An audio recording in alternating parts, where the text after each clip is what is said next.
Hey, yo, it's me, Pops Van Marmalade, and you're watching the Comics-Related Madness Network. So come get some. CromCon. CromCon.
The original intention of the film was just for my personal use, but I thought with it being such a unique thing that I'd like to offer it to anybody who wants to see it.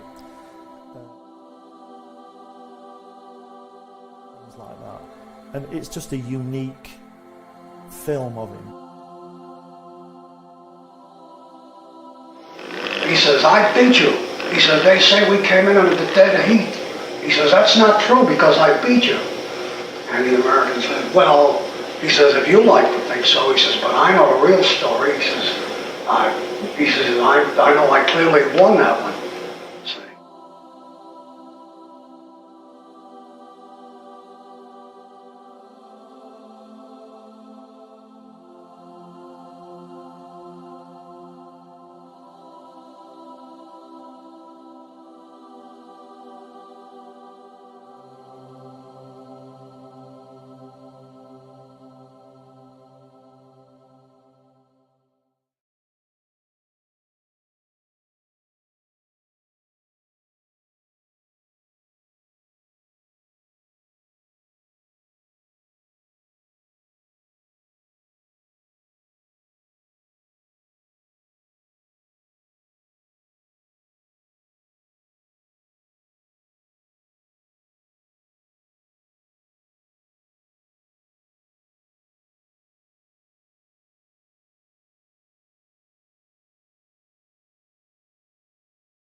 Heavyweight Dirk Manning here, the writer and creator of numerous comic books and graphic novels, including Nightmare World, Tales of Mystery, Brave But Not Dead, all kinds of stuff. And I am super excited for you because you are getting to watch right now, right this moment, out of all the things we're only going to be doing, you're getting to enjoy and revel in the Madness Comic Network. And that is awesome. Thank you for being here.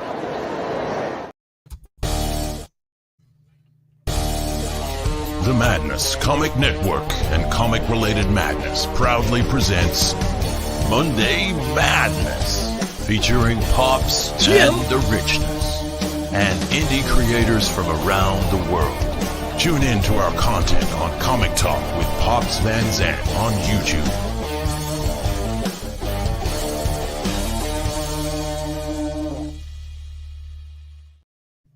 I'm here.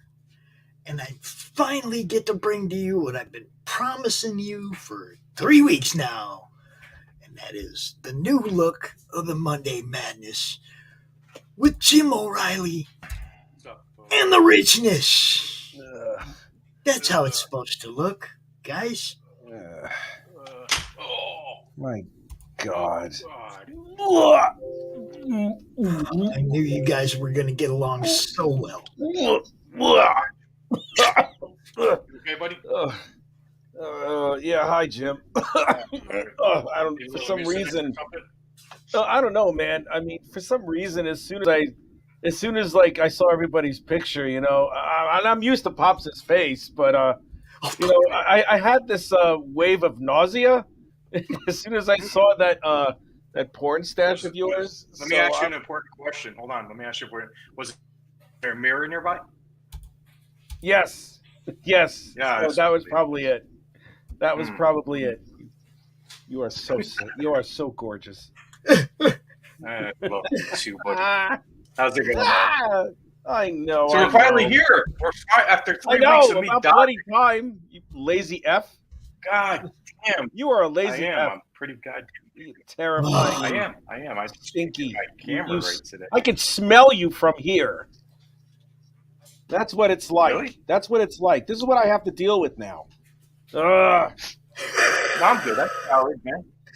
I'm good. You got him checking his pits, Rich. Come on, man. I know, right? Well, that's what he needs to do every so often, I mean, he's getting up there in age. He probably needs those diapers at this point. You know what I'm saying? Hey, You guys, we got a very special guest today. We do. You know him. You love him. Do. It's Mr. Mike freaking Baron, yo. Mike Baron. Mr. Baron, how are you today? I'm exhausted, boys. I believe it. How was your interview today? Yeah. Did you see me? I did. Unfortunately, well, you guys no. are in Eastern time. In the UK. I had to get up at 2:30 in the morning. Oh, I'm not. Yeah, he was up very early this morning to make an appearance on Fox and Friends. It was pretty awesome. Congratulations, man. Congratulations. Thanks, guys. You're very welcome. Very welcome, sir. Very welcome. Now, have you been getting a lot of people like, "Hey, Mike, I saw you," or people that you wouldn't expect to reach out to you? Well, I get a lot of people I don't know that follow me on Twitter, but it's no big names. Okay, I just wondered if there's anybody that might have reached out to you that you hadn't seen before, in the biz. I don't know.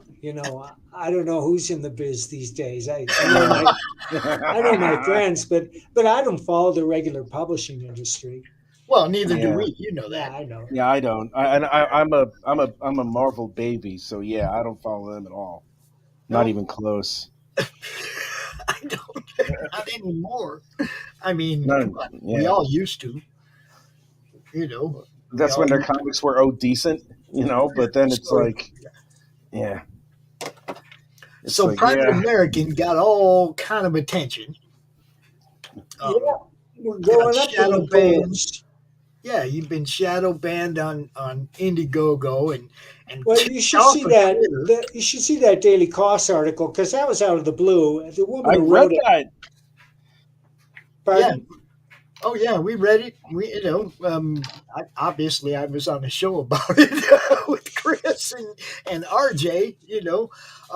Actually, if you type that evil person's name into the name of their book, the other guy, if you type the name of his book into the Google search, RJ's article will come up on the side in the news. Okay. Related to it, and of course RJ's article has the video with all of us talking about it. So thank you, Google, for making sure our side is presented. We appreciate you. Yeah. Well, we're talking to a lawyer. Yeah. Good. It's been interesting. I mean, Chris told me he told us a lot of stuff behind the scenes that night. So yeah, I kind of know what's going on and who some of these people are who've been, names as far as who might be representing you and whatnot. And it's like, okay, I like that. I like that kind of involvement. You know what I mean? Is William Kunstler still alive? No, he's not. And I don't think he'd take this case. Bill, oh yeah, Bill that's is right. usually Yeah, on the other side of the aisle. He probably wouldn't. Oh my God, I forgot. I'm like, oh wait. I mean, it's money, I mean, his loyalty would have been green or anything. But yeah, no, even a guy like that would be like, yeah, no, I'm not going to do this. So he would probably ruin his reputation, whatever it is. Because of those guys over there in their shadow band at Indiegogo, and because of other things, I figured we'd promote the crowdfunder version of the Private American, since it's not the only place that you can actually find it without a hassle. Thanks, Pops. And I have to say that the book you get from Crowdfunder is almost identical to the book you will get from Indiegogo. There you go. What is the difference? There is no difference. There is no It's the same book. It's the same book. But I have to stress that despite these hysterical purple hairs, that the purpose of Private American is to entertain, first and foremost. Yeah, exactly. It's a really exciting and gripping story. It's probably the best comic you're going to read all year. And that's why I write these things, to entertain. I don't have an agenda. I have my beliefs. And the way this story came about is, I've been toying with the idea of a vigilante character for years because I miss writing The Punisher. And I asked myself, what would the Punisher be doing today? And it just hit me as obvious. He'd be on the southern border trying to stanch the flow of fentanyl and human traffickers and terrorists into the country. I mean, it's insane that we allow it. It's insane that we even entertain this idea and that our government has turned its back on its own citizens like this. It's just unbelievable. There have been thousands of deaths from fentanyl since they opened the border, most of them young people. Yep. My friend Nick Garber, who appeared on the Drawstream a little while ago, he patrols the borders, and he's been doing it for quite some time. Good for him. I know, God bless. A very good friend of mine, and he's been doing it for a long time, and now he's in San Diego, where all you have to, you can throw a rock and you'll hit Mexico at some point. He has a lot of ground to cover. And he sees all sorts of stuff that I really would not care to mention here, which scares me, because it's like, yeah, it's a thing. It's an actual thing. And what gets me is that what gets me when I read that article, as a lefty that I am, I'm like, if lefties are supposed to be all about tolerance and all about acceptance and all that stuff, there's this person who's screaming all over the damn place. I can only imagine her angrily typing as she goes. Yeah. It's like, breaking all the keys, getting her hair different colors as she gets into her moods or something. And she's just like angry. Let me see how much I can do of this so I can get more people to my Kickstarter, blah, blah, blah, blah, blah. And I'm like, yeah, it was crazy because every word she printed was a lie. Yeah. They've never seen the books. They had not seen the previous book, which they described as a gang of rogue cops going into black neighborhoods to kill black people. I was like, look, Thin Blue Line is out. You can actually read it. if you're going to review it, read it first. That's a if good you're going to idea. talk about it, read it first. It's Thanks, really RJ. simple, Star. Oh, I'm That's thanking assuming- RJ for that's backing me. Yeah. RJ's a good dude. He's got our back, man. Look, he's the one to come out and say, we're going to do a show, Pops. Okay, we're going to do a show. We're going to do a show, and we're going to put it everywhere. That's what we do. Yeah. What's And up, it's Max? like, yeah. Max DeVille in the chat. What's happening, buddy? Yeah. Come Max, yeah. Human hunters. Now, Mike, do you know the guy above you? Do you know Jim O'Reilly? I don't think No. so. Oh, No one knows Jim O'Reilly. No one knows me. Don't worry. Don't feel bad. Jim, are you on Facebook? I am. I'm on Facebook. I'm on Twitter. I'm on all the socials. Jim is one of them CG artists. Mm, One of those Uh-oh. guys. one of those guys. A very good one. Okay, yeah, I see you. All right, Jim. Yes. I'll send you a friend request. There you go. Hey, thanks, Mike. That's the other part of this. It's networking. One of the things I like to do is make sure that all you guys that are cool get to know each other. Yeah. Anyone looking for that other book on Google News, the very first thing they see is Private American. Nice. So Good. if you Google up the other guy's book, you see your book instead, Mike. What do you think of that? What do you mean by the other guy? You mean the person who wrote that article? Yeah, their book. I'm not going to say the name of it. Assume it's gender, do you? I don't know. I'm not going to read it or anything. I just, if you type the name of it into Google, the search will come up with the article about your book. That's fine. Nice. Nice. I dig it. What is my up, God. Quentin? What's up, Quentin's in the Quint? chat. What's happening? Yeah, man. So this is kind of a special episode because this is the day that Jim O'Reilly takes the show away from me. I'm passing the torch, and What are you talking about? Jim and Rich going to do this show There you going go. forward in the What are you future. talking about? No. Because Rich is on here, I'm definitely not doing It's the not show. me, that's for sure. You I need don't know to- what you're You saying. need to boot Rich. And because of their enthusiasm, we're going to start today. We are? So what are you going to do, Wait. Pops? I'm going to produce Apparently all he's these gonna hide shows. the background. Backstage. Yeah, he's going to reap all the benefits while we do all the stuff for him.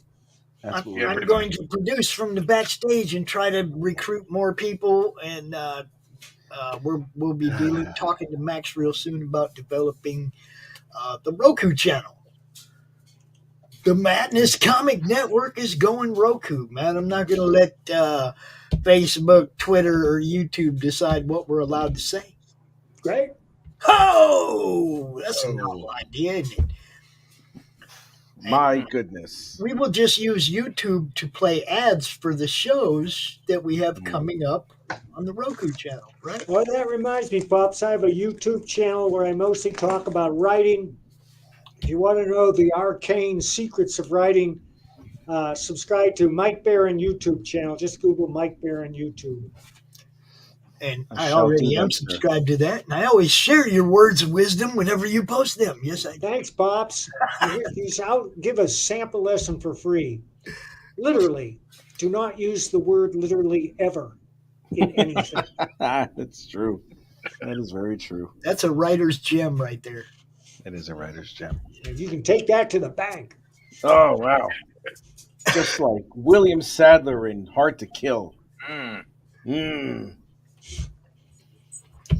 Hello, Facebook user. I don't know who that is, but I hello. don't know who that is either. I'm not monitoring Facebook. Facebook user, are you aware of your initials?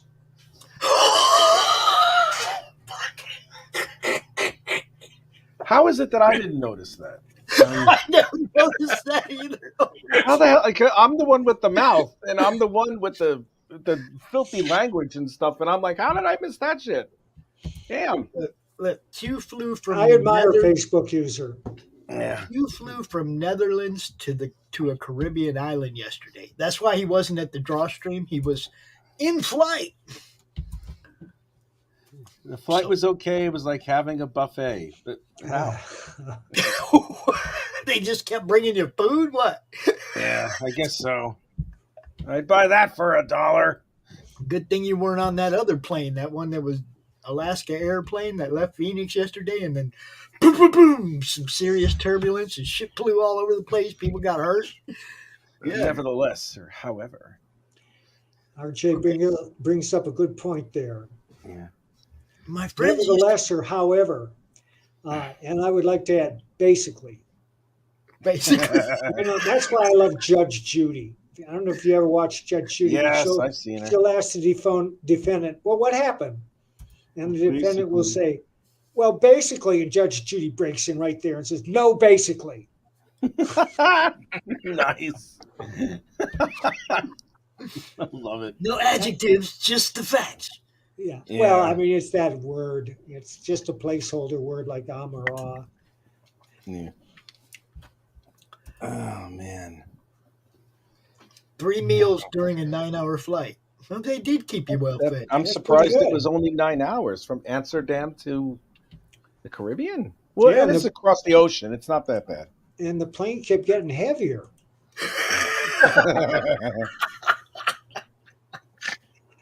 I don't know if it works that way, Mike. Well, we're going to have to unload somebody. You throw Quentin off the plane. We need to conserve fuel. Throw him off. Throw off the blue-haired whale off that thing, man. The one who wrote the article, throw her ass off. And say, So yeah, guys. Let's see. I'm going to go ahead and play this this beautiful trailer that we have prepared for you. Yeah. All right. All right. Are you ready? Here we go. Yes. I know you've all seen it already, but here you go again. America's southern border has become a war zone. Human traffickers, drug smugglers, and terrorists flow across the Rio Grande with impunity, secure in the knowledge that no one will stop them. A distant federal government lectures Americans on their privilege while punishing overworked Border Patrol agents who were helpless to stem the tidal wave of invaders and determined migrants. Second-generation Cuban-American Marcos Zamora is a military vet, more patriotic than most Americans. No longer able to ignore the chaos at his doorstep, he acts. Joined by his best friend Gus, they hit the border every night, saving lives while stopping violent drug cartels and other opportunists. The government reacts with fury at Marcos' attempts to preserve American sovereignty, deploying the full might of their enforcement agencies. But Marcos understands that the only thing the rich and powerful fear is bad publicity, and he records every encounter. Whoever he is, this private American must be stopped. Illustrated by Richard Bonk and written by Eisner winner Mike Barron, Private American is his version of Captain America, and maybe a little Punisher, taking part in this ongoing, violent, and very real battle of good versus evil in the war for American sovereignty. Grab your copy at theprivateamerican.com. We have a secure border, and that is a priority for our administration. Sure is. Oh man. What's that? Title 42 is about to expire, and it's priority. Oh shit! Did I say that? I didn't mean to say that. So, Mike, let's talk a little bit about your team. Okay. We never give Richard Bonk enough love, man. Let's give Richard some love, dude. He's an amazing artist. Most of this takes place at night down by the river, so the pages look very dark. Mm-hmm. But that's not the way Richard draws. I mean, that cover you're looking at right there, that was colored by Gabe Eltaib. Yep. And it brightens up quite a bit towards the end. And the odds are increasingly that we're going to do a sequel to this. And it ties into Thin Blue Line. It's part of that world that people will see. It's a world based in reality. There's nothing that happens in this story that couldn't or hasn't happened in real life, which is one of the things that I like about it, because I'm in a place in my life where I can't really enjoy an entertainment unless I believe it could happen. And this does not rule out fantasy or science fiction, because I love Alien and Aliens. I believe both those movies. I believe them absolutely, because they are true to their own world. There's nothing to jar you out of it. There's Right. nothing that says, well, that couldn't happen, or they're contradicting themselves, which unfortunately is the case with so many modern action movies like Bullet Train, which I watched the other night. It was amusing, but it was completely ridiculous and cartoonish about 7 or 8 random assassins riding a bullet train, looking for money, revenge, what have you, and having these elaborately choreographed fights, which I enjoy, filled with all sorts of crazy quips, which I enjoy also. But at the end, you forget it immediately because you didn't believe it. Yeah, it's not a memorable type movie. Right. It doesn't stick with you. This, though. Well, if I ask Mr. Baron, Mike, were you planning on having more than just one issue of Private American? How far were you considering taking it before all of this controversy when you started conceiving of the idea? Well, it was going to be done in one, but I think we're going to go for another one soon. But before that, we're doing the second Thin Blue Line, which is already written, and it's even better than the first. Nice. Your heads will explode. I'm so pleased with this one. I give you a hint. It's called The Revolving Door. Oh, all I right. know exactly what that's about. All right. How many we're times gonna have can some we bust fun. the same guy in one day? Mike, Max has a question, or not a question, but a statement. He says, the thing that throws the libs into a tizzy are the words "determined migrants" in the trailer. Well, that's one thing about the left, is they're constantly trying to control what you think by trying to control the language. They'll tell you what you're permitted to say and what you're not permitted to say. And one of the hallmarks of the left, in fact, I think their chief characteristic is a total lack of humor, an inability to laugh at themselves or anyone else. And that's why they're always trying to shut down Dave Chappelle and Bill Burr and anybody else who tells a funny joke. Yep. Because all humor is rooted in tragedy, and that's why we laugh. That's very true. That's right. All I humor gotta is know, rooted Mike. in tragedy. I got to know, the old gangster trope, is somebody going to get thrown out of that chopper? No. No, nobody gets thrown out of the chopper. But remember the words of Al Capone. You go a lot further with a kind word and a gun than you will with just a kind word alone. Amen. Amen. Jesus Christ. That's funny. I like that.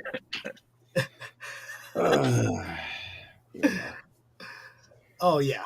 Quentin's having a good time in the islands, and Max I don't would be care. too if he was there. Yes.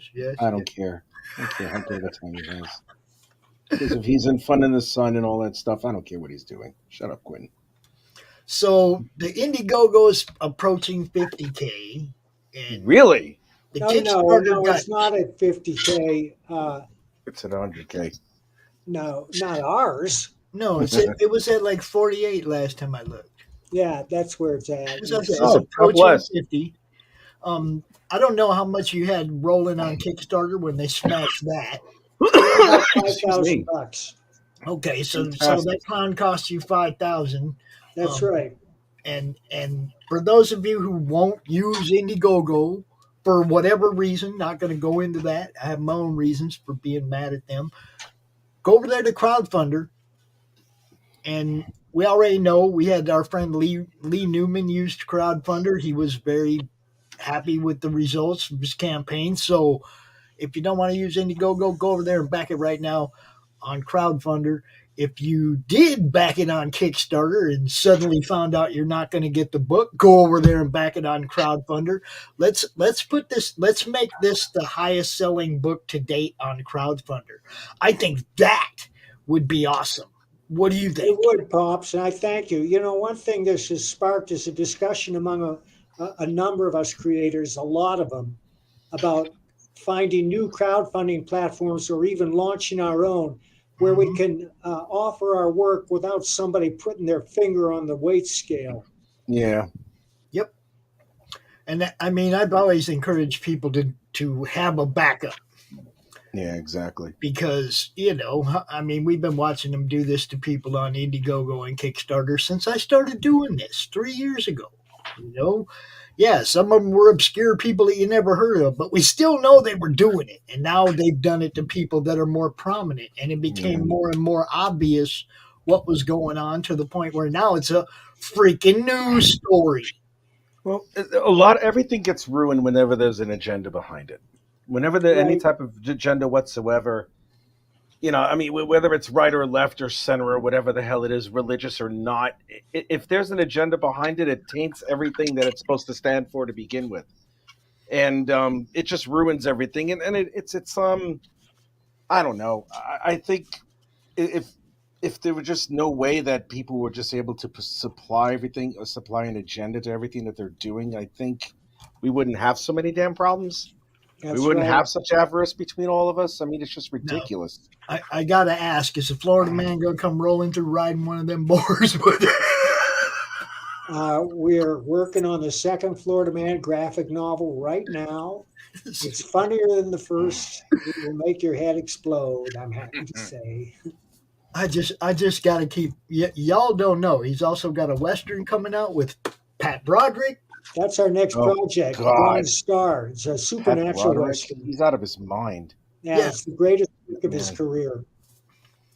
Is this the best work you think of his career? Absolutely. So is Pat. If you want to take a look at the art, just go to his Facebook page. He's been posting a lot of it. Mm-hmm. And of course, I have some in my can't show you file. Yeah, I remember Pat Broderick when I was working over at Marvel. I think if I'm correct, and I think we touched on this before, he handed a cover in, and the editors loved it. But then he called in about an hour later and said, "You know what? I'm really not happy about that one." So we just decided to draw another cover, and it was better than the one that he handed in the same day. I think that's who it was. I'm not too sure, but I'm like, yeah, Pat Broderick was there when I was at Marvel, and I'm like, and he puts this much detail in. He's kind of insane, but he's great. Yeah. He's great. God bless him. Good for him. My God. I need the reference for that. But I mean, this stuff is all awesome. Richard Bonk knocked this out the park. Yes, he did. I think his art is really great. He's a sharper Paul Ryan, I think. I mean, maybe that's just... I won't be able to tell you how good Mike did till I read it, but I've never been disappointed in anything Mike's done, whether it's a comic book or a novel or anything that I've written or read that Mike wrote. I've never been disappointed. So I never let anything out of the house these days unless it's knocked out of the park. Yeah, I don't blame you. Nice. That's a hell of a team right there, guys. I'm just saying. Well, we have a Nexus graphic novel that will be released in February from Dark Horse that Richard illustrated. Oh my God, really? Yeah, it's called Nefarious. Oh, nice. Here, I'll send you the cover via the Facebook feed. All right. Oh my God. I'm sorry, Mike. I didn't catch it. What's the name? Nefarious. That's just the title of the story. It's Nexus. It's a new Nexus novel. Nexus. Oh, Nexus. Man. Okay. Wow. This is too damn good. All right, there it is. Oh. Wait 1 second. Should I show it to blow that up? Yeah, show it to him. It's up on Amazon. Should I show it to him, Mike? Should I make him wait? Suffer? Or don't wait. Go to Amazon. You got some brood on the cover, man. Whoa. Okay, let me get this up here. Hold on. All right. Stop sharing A to share B. So. Excuse me. No. Oh man, that's pretty.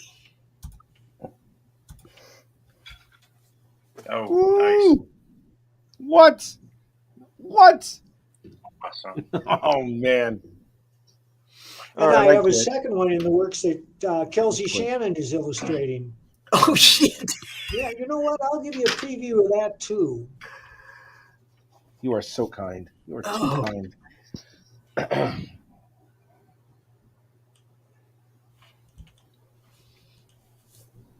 Yeah, show that if you can. If you dare. If you dare. If I dare. Feed me if you dare. Where is it? Come here. There it is. Okay. Whoa. I wish you could see that. Oh, I wish you love could blow that. that Oh up. my I mean, God. Yeah. I will. Look at that. yeah, it's incredible. It won't blow up. Everything around it will, but it won't. Look at the I hate depth that. on that panel. That's just insane. Yeah, That is the most Kelsey. subtle 3-point perspective I've seen in quite some time. That's nuts. Yeah, Kelsey's knocking it out of the park. I love how it's framed too. How it frames next to so. Oh man, that's just insane. That's really great. That really is. Thanks, guys. It's Nicely done. Nicely always done. good stuff with Mike. Mike, do you see what Rich has got Fantastic. going on here? Yeah, don't. Oh, look at that. Yeah, well, I still got to draw this. Oh, I wanted to do this out of respect and a tribute, so there you go. Okay, hang on. Wait a second. Oh yeah, come back and look, Mike. Come back and look. Wait, I will be. I'm right there. Hang on. Okay. Nice. Yeah. Thank you. Are you going to ink that? Possibly I could do that. We'd like to put it in the book. It's your. I was gonna send it to you. Well, that's awfully kind, Rich. But before you do, Yep. Ink it. Yeah. Do you color it? I could if I need to. Yeah, sure. If you want me to. That would be great. And put it on a high res file, and we'll put it in the book. Wow. Are you kidding? Dude. No. Oh man. Come on. Thank you. nice. Wow. Thank you. Yeah. Yeah. Thank you. Holy crap. I'm honored. I'm honored. I am super I'm honored about too. We're both honored. Trust me when I tell you this honor is mine. You know, I really. Whew. All right, Rich, yeah. did you ever get to work on any of the Punisher back in the day? Yeah, but it wasn't written by Mr. Right, Baron. yeah. It was probably it was Punisher 2099, I think. Yeah, a little bit of Punisher 2099. Simon Colby was the penciler there, and that was my first background inking assignment of all things. And I'm like, this guy doesn't need a background inker. He does everything in like ballpoint pen pretty much because it's so damn sharp. Dude. But yeah, I've had enough work where at Marvel where it's like I don't remember half the stuff that I remembered that I'm supposed to have done. Like people when I used to go to conventions, like I'd have fans come up and drop books in my face, and I'm like, when was this? It's like, oh, it was about 2000. And I'm like, oh wait, I don't remember this page at all. So it's like, but yeah, it's I probably did some Punisher at some point. I still have to remember which ones. But yeah, it's an adventure, Marvel, but yeah, that's not for me anymore. Rich, are you in England? I am. I'm going to find out very soon if I'm going to be in the United States or not. Yeah, there's a lot of stuff going on with that, especially when it concerns the visa. But I'm only staying here because I have a teaching job over here. But if my visa doesn't come through on around like the end of the month, I'm going to make a beeline back to the States. That's all there is to it. That's all there is to it. I've had more than enough to deal with here, but I'm not going to talk about that. This is about your show. This is about your book and your triumph over at Fox News. I'm very happy for you, Mr. Barron. Truly. I wanted to know. My triumph with Fox News. I'm very grateful to Fox News for having me on. Have you gotten any kind of feedback or seen anything move in light of that? Yeah. Oh, I'm not surprised. If we'd had a spot later in the day, it would probably have been a lot more. But I'm grateful that they had me on at all.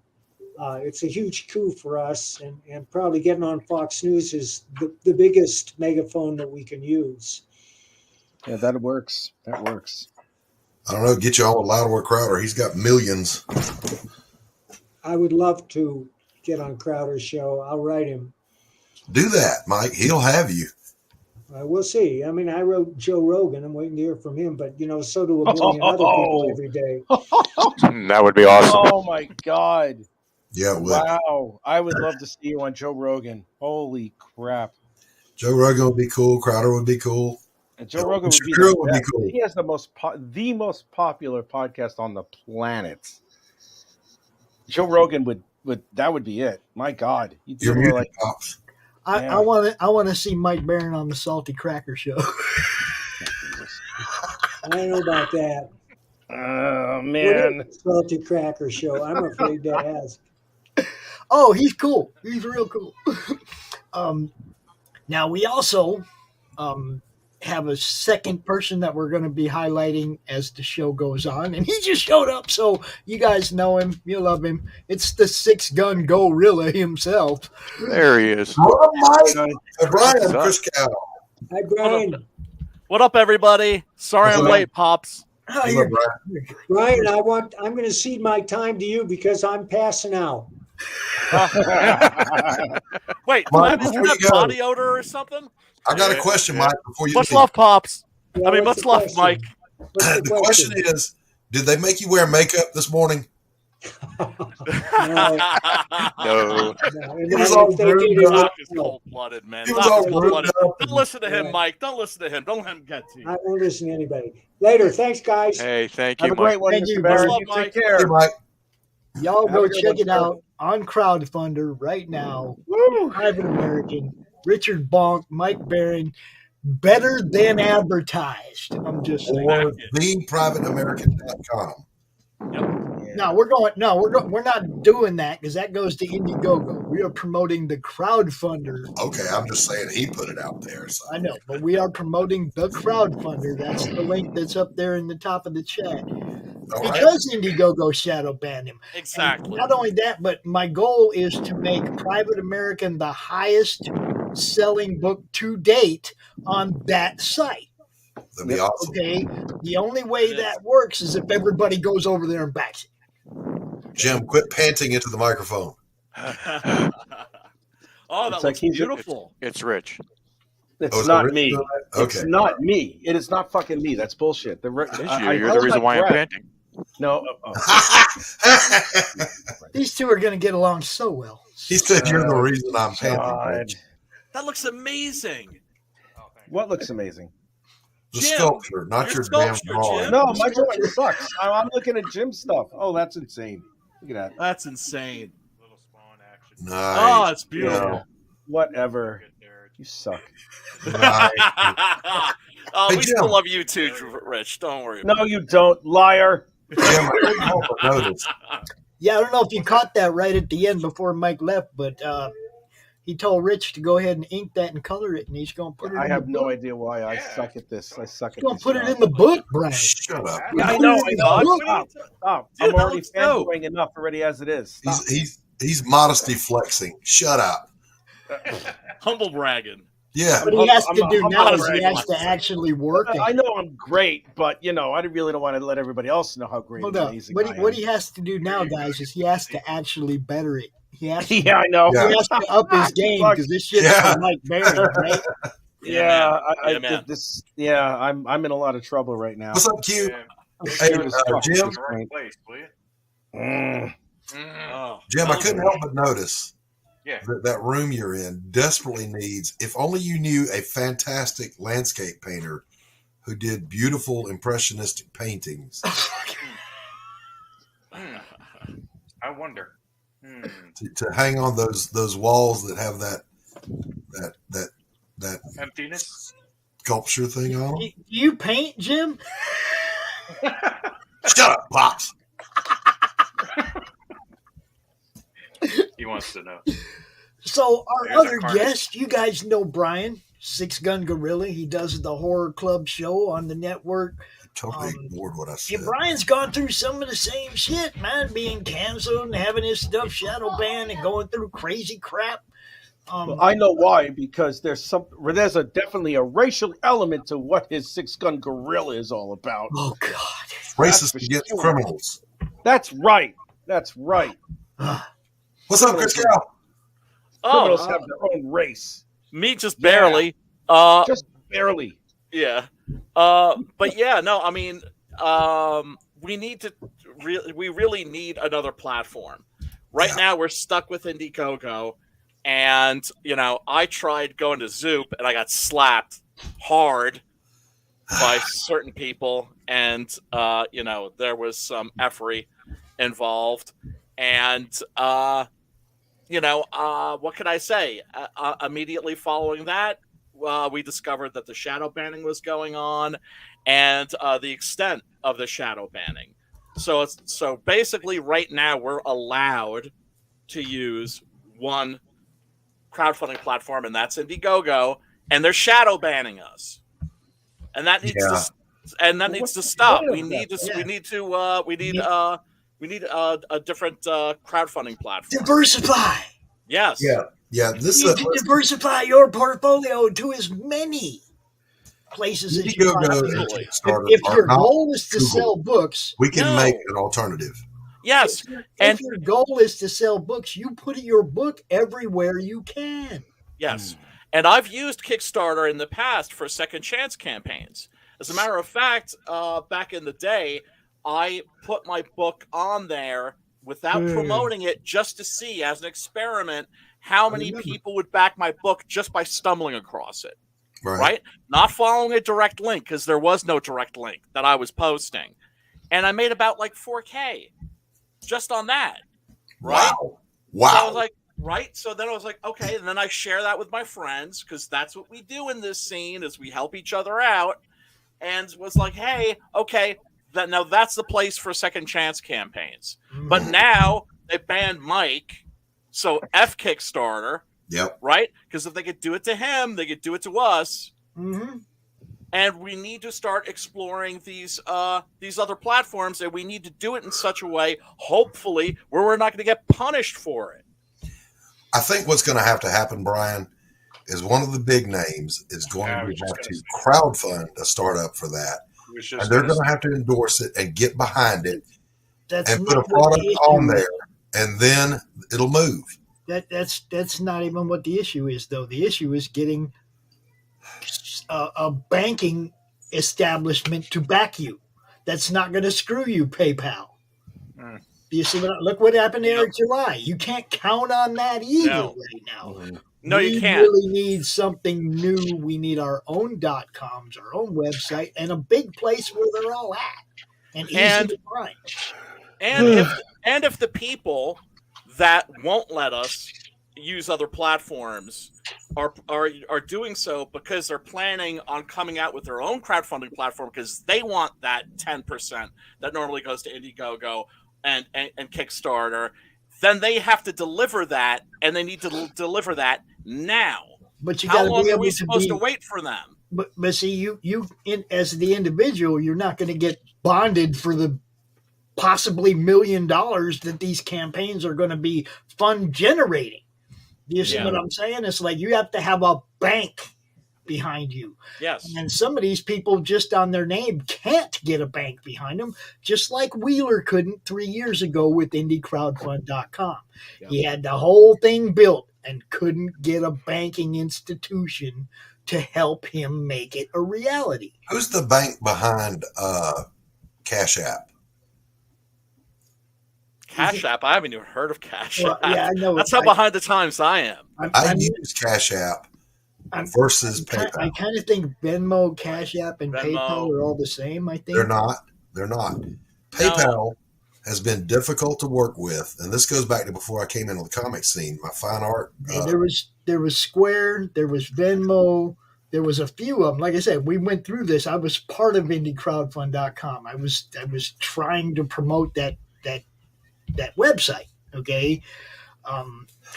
And our problem was that none of those institutions would let us use them as our financial carrier or whatever you call it. What I was saying was, I had tons of problems with PayPal, so I went to Cash App. Atrocity says it's Lincoln Savings Bank. I moved to Cash App and have never had an issue, not one, ever. But what did they do for? That's what I'm saying. I don't know. We don't know exactly. I know that none of them would back Wheeler when he was trying to do his. Well, all I'm saying is it's worth looking into. Oh, absolutely. Well, I mean, all of them are worth. But what do? Do you build this whole thing like they did before? They built the whole thing and then they couldn't get anybody to make it a reality? Or do you get a hold of a guy and say, hey, this is what I'm going to do. Will you back us? And they go, yeah, do it first. Right. You're you stuck do building reach it out first either way. You do reach out first.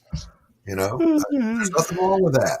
You reach out first, and they're going to go. The answer is always no until you ask. You're talking about big money, Doc. They're going to want to see the product. They're not going to care what They are any always going to say no until you ask. Good luck with that. Right. Especially if the people that are supposedly building this new crowdfunding platform are taking 2 or 3 years to put out a product. Right. But I happen to know there are several, just like Brian was saying, that are ready to pull the trigger, but there's something that they're not doing to get across the finish line. So reach out to Lincoln Savings and whatever the hell, because the answer is always going to be no until you try. The answer is going to be no until you show them a finished product. And even then the answer might be no. What I'm saying is some of these people have a finished product.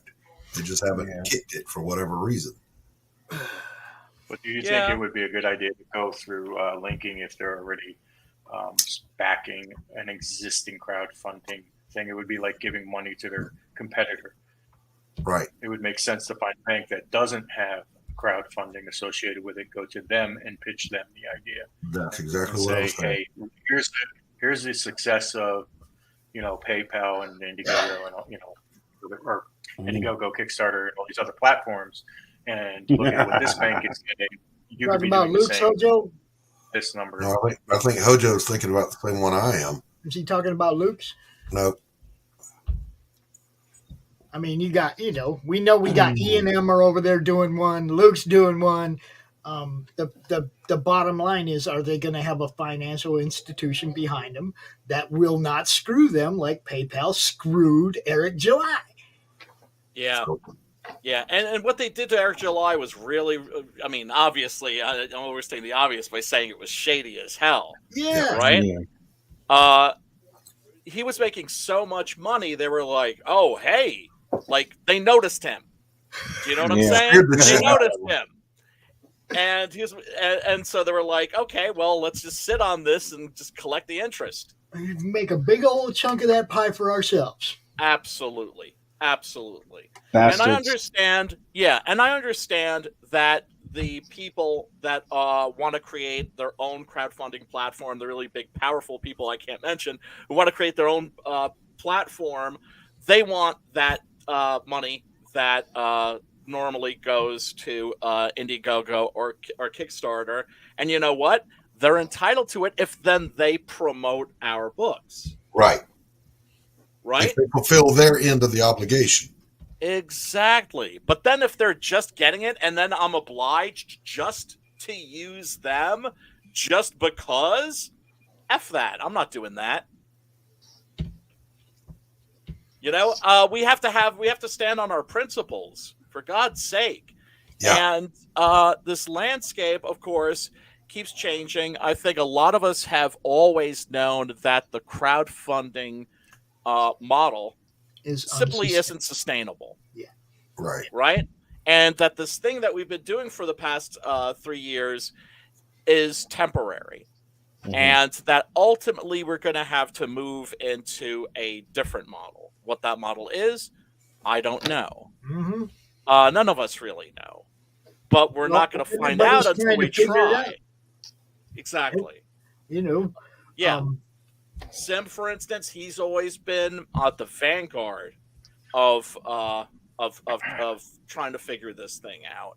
Mm-hmm. And right now, he's poor ass in Canada, and it's like everything there is 3 times as hard to figure out in the first place. Yes, especially when it comes to good old Trudeau shipping. Yeah. So, I'll say this though, and this is both a statement and a question. Yes. In the fine art community, they approach it completely differently. There is obviously you have your own website with a link to one of the paying apps, but they also use things like Fine Art America. They use Etsy. They use whatever Shopify, whatever they. Yeah, and they put their product out. Modify. And a lot of them are extremely successful, lucrative. I don't know if that would be viable for comics. I know there's a meme about Etsy Boys or whatever. I don't know what the hell that's about. I just know that for fine artists, that's a very lucrative market. Even eBay is a lucrative market. Jose Trujillo has an eBay store, and he's shipping out probably 30 paintings a week because he's a fast-ass painter. And they sell like crazy. Is that because the fine? I'm sorry. Is that because the fine art community has been going to that site for its consumption on a regular basis for years? In other words, that's where fine art sells, and it's established. It has really nothing to do with I think so. Etsy. That's just the market. Yeah. So I mean, it's going to take time building a new platform for comics. But I don't think it would be that hard to transition over to one of those if it's viable. But first somebody has to take that step and prove that it can be done. Yeah. And that ain't going to be me. I'm not unwilling to try it because I have marketed there with my fine art.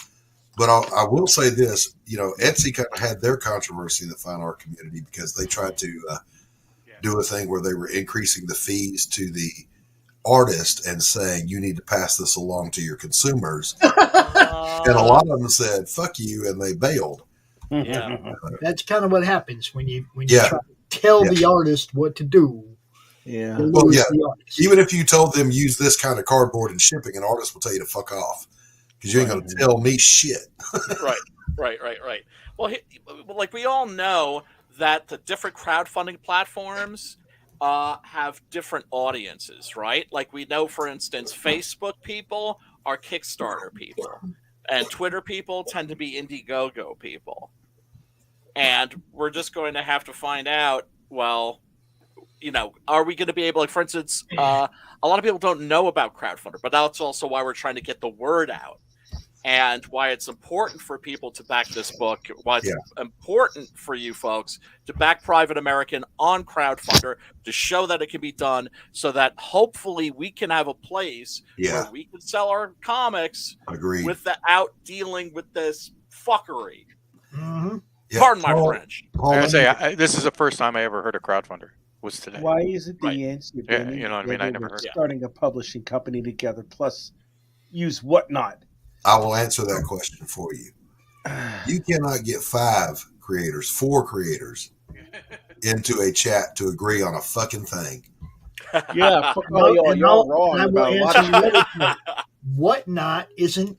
You're wrong about that, Doc. It's like an eBay auction site. You can't crowdfund your book on Whatnot. You can sell books on Whatnot, but you can't crowdfund a book on Whatnot. What the fuck is Whatnot? I thought it was using that term literally. Whatnot is an auction site like eBay, but better for comic people. Okay, it doesn't have. As the seller, you can set up your auctions in different ways. You don't have to set it up where it comes to a dead time. You can set it up so if somebody bids in the last minute, it extends and whatnot. Okay, but it's an auction site. Okay, it's not really for crowdfunding. It'd be great for selling your already printed books. Now there are, by the way, Paul, there are already publishers like Max, Atrocity Press, Tanner with Apothic Press, and a whole bunch of us are working together. DG with Dark Gift Comics Publishing. There are many publishers, but I know what you're saying. You're looking like, why can't we form an Image Comics? And I mean, the way I've always seen it, what I've always hoped was that ultimately we would form something like what the French did with Metal Hollande, aka heavy metal, right? Where basically you had an artist collective, right? A bunch of artists working in the French comic book industry that said adios or au revoir to their publishers and did their own thing, built their own thing, and that ended up being huge. And then, of course, in England, you had 2000 AD, and here we had Image.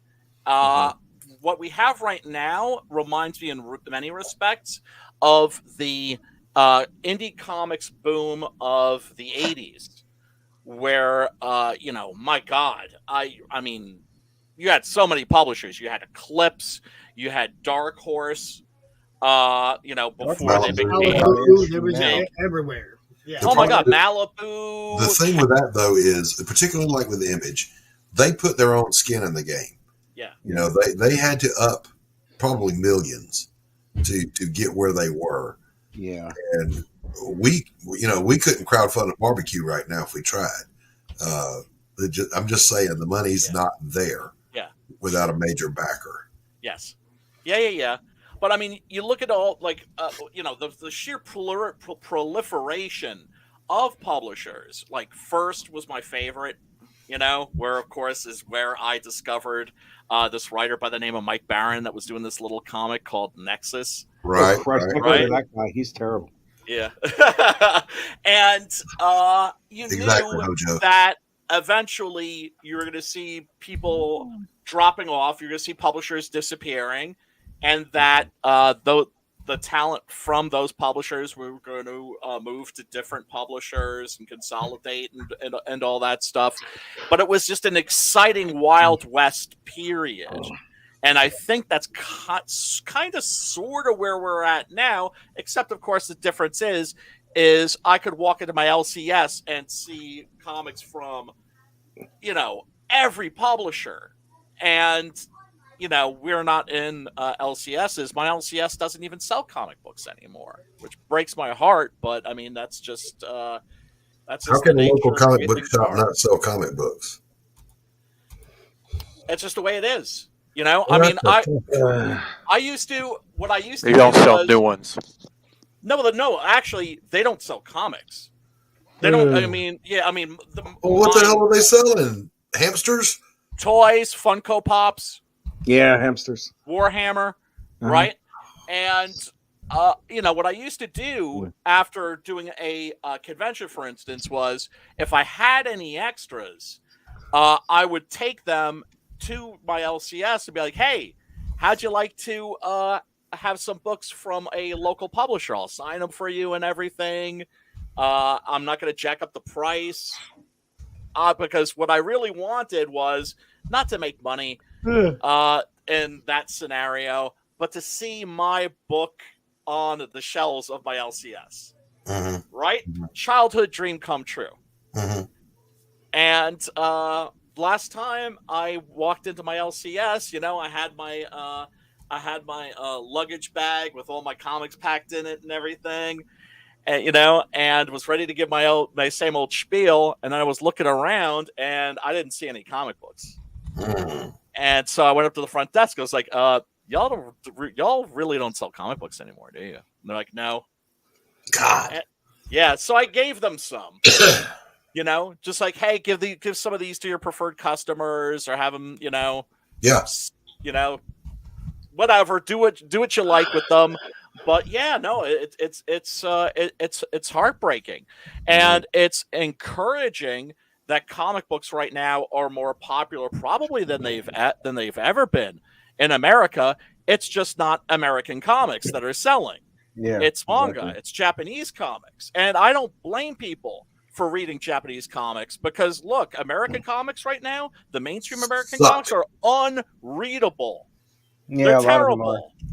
They're horrible. They're horrible. They're getting the writers from Twitter, and they're getting their artists from Tumblr, and they're not paying any of these people jack. No. They're just basically offering them like, hey, in exchange for your labor, you'll get you'll be able to put it on your resume that you work for Marvel or DC. Yeah. Green card. That's what they're gonna get. Think about this too. You guys have heard of Fiverr? Of course. Yes, I have. Yes, for musicians. Terrible.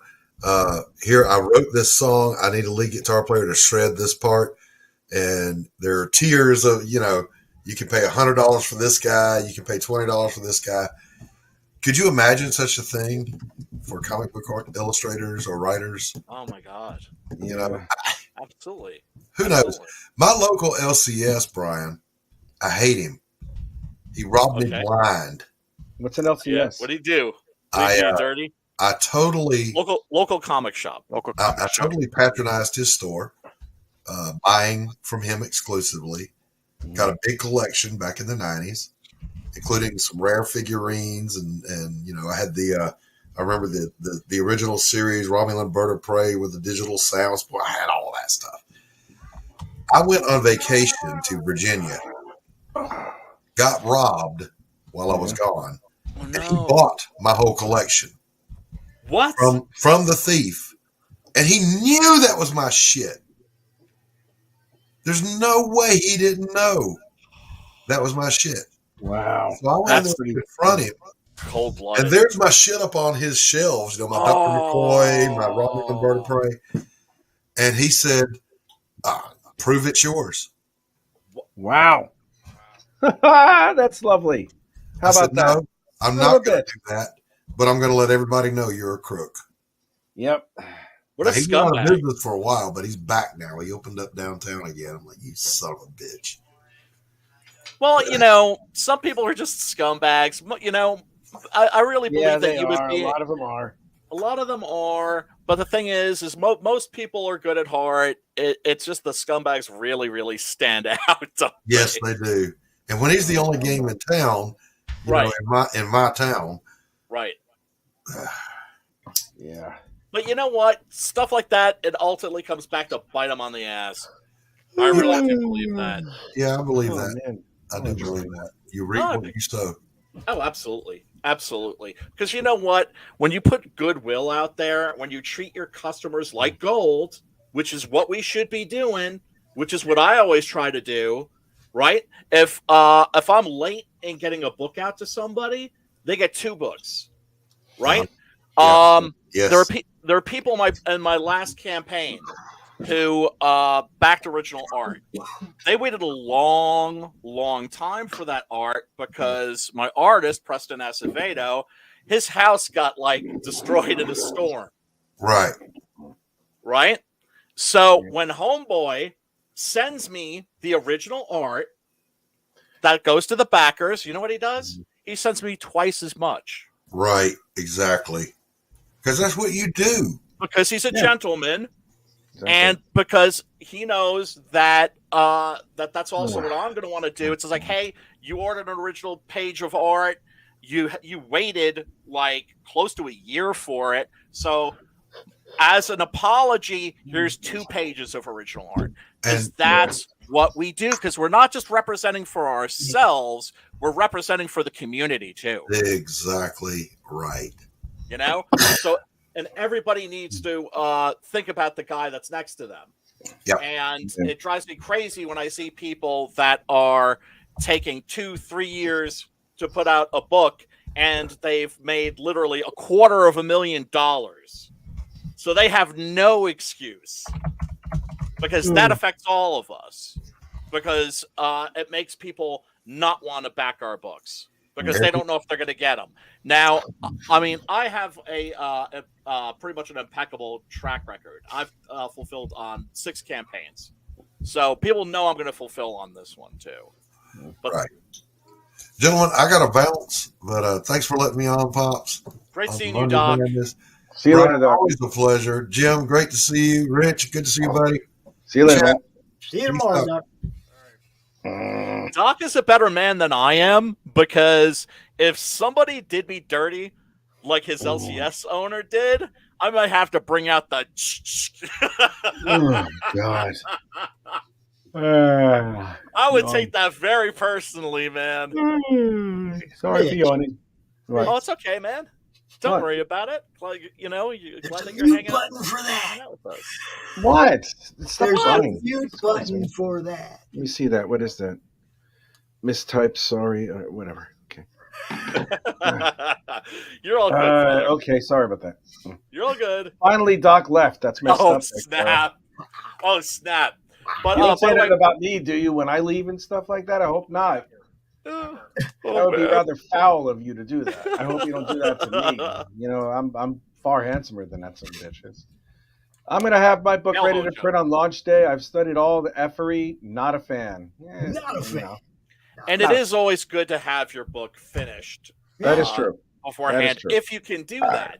Now, in this case, I'm doing it actually the way that crowdfunding is meant to be done. I know, Carol. I know. I love you. which is you raise the money and then you give it to your artist and then you put the book out. But if you can have your book finished on launch day, that's fantastic because look at that ridiculous cover. Jesus God. I know, isn't that beautiful? What the hell is that? My God. I know. Good gravy. Now, I want to focus on one. I got to focus for a minute on the title. Yes. The Great Silence. The Great Silence. Is that in any way a reference to being silenced? I don't know. Oh my God. It's not a question for you, Rich. It's a question for Brian. No, actually, when I started the series, one of the ideas I had was I want to name each issue after a Italian Western. Okay. And you wouldn't believe how I found titles that absolutely fit with the issue, right? For instance, The Big Gun Down was issue number 7, where basically Kumba, our 6-gun gorilla, commits pretty much what would be like on the level of like genocide. He kills a lot of people. Let me just put it that way. He kills a lot of bad guys. Yeah. And right. And then for Cemetery Without Crosses, that was the perfect title for issue 8. That's creepy. Where we see the villains' game room, and there are all these stuffed and mounted animals, including Kumba's father. Dude, So that's the Cemetery Without Crosses. So the Great Silence. Well, you're gonna find out what that. I'm starting to think that Brian needs to do a Western show too. Oh, I would love to do a Western show. Right. I would love to do a Western show. The Spaghetti Western Club. Oh my God. Oh, dude, I'd be all over that. Dude, man. I'm just saying. On rice. I'm just saying it might not be a bad idea to. Oh my God, I could do that. That's another thing I could do in my sleep. I could show up just like a 4 hours of sleep with a hangover and just like belt that out. Oh, dude, I'm just saying. I even got to go back and refer to RJ on that one. It's a good idea. I like that actually. It happened here. The Spaghetti Western Club. It happened here. Yeah, man. But gee, there's only 300 of them. You see what I'm saying? There's plenty of content, and that's how many I have in my collection. I have at least 300. Dude, come on. If you want, I will make a spot for you. You know that. We'll think about that. We'll talk about that. Absolutely. It sounds that sounds cool. I like that idea. I'm talking to Max like right now. All that typing you hear me doing, me and Max are in the backstage talking about getting ready to develop for the development of the Roku channel. So I'd love to have another show to add to the queue right now before we start. That'd be fantastic, dude. Absolutely, sign me up for that. I would do that. Heck yeah. Well, your show's already in for the Roku. Oh, is it really? The Horror Club's already on the queue for that. Damn, I gotta step my game up. I gotta be more professional. Look, see, this is the whole thing. Right. Won't be no YouTube, Google, anybody deciding what we can say or how we can act. It's like our network, right? I know.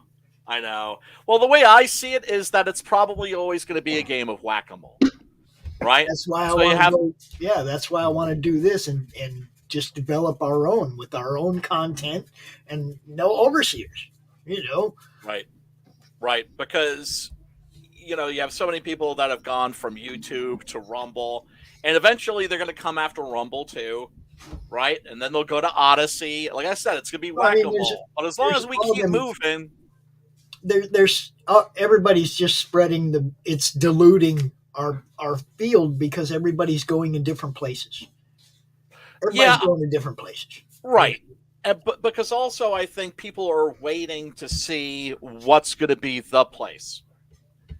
And that has yet to be determined. I'm not trying to build this social network. Max built that. I'm 100% jibber jabber. when it comes to a comic social media site, I will promote that before Twitter or Facebook or any of the places where I began, where I actually am building my network. In the end, they're not going to be the ones I'm giving my content to. Yep. You see what I'm saying? In the end, the only thing that's going to happen on YouTube is, hey, at 2:00, we got this show coming up. At 3:00, we got that show coming up. And so is going to be a special guest. You're going to get a 30-second short, just like they want. That's what YouTube's going to get. But all them shorts are going to be what's happening on our Roku channel. Oh, man, I'm already thinking about throwing together the intro video. You see? For the Spaghetti Western show. Yeah, look, I think it's a great idea, Brian. And we could bring people out that have Westerns. Oh, and Western-themed comics, which is a thing in our scene. That's what I'm saying. We can bring those people out to that show, bring the horror people out to that show, and dude, like I said, I love that idea. I love that idea. Diversification. We gotta be seen in as many places as we can. Absolutely, absolutely. Doing showing all the different stuff, highlighting it, even. When you decided to bring people onto your show, onto the horror show to promote their book as well, changed the game for your show. Oh my goodness. Everybody still watches your show for what the content is, but now they get a little bit of, hey, this guy's got a killer book, or hey, that guy's got a killer book.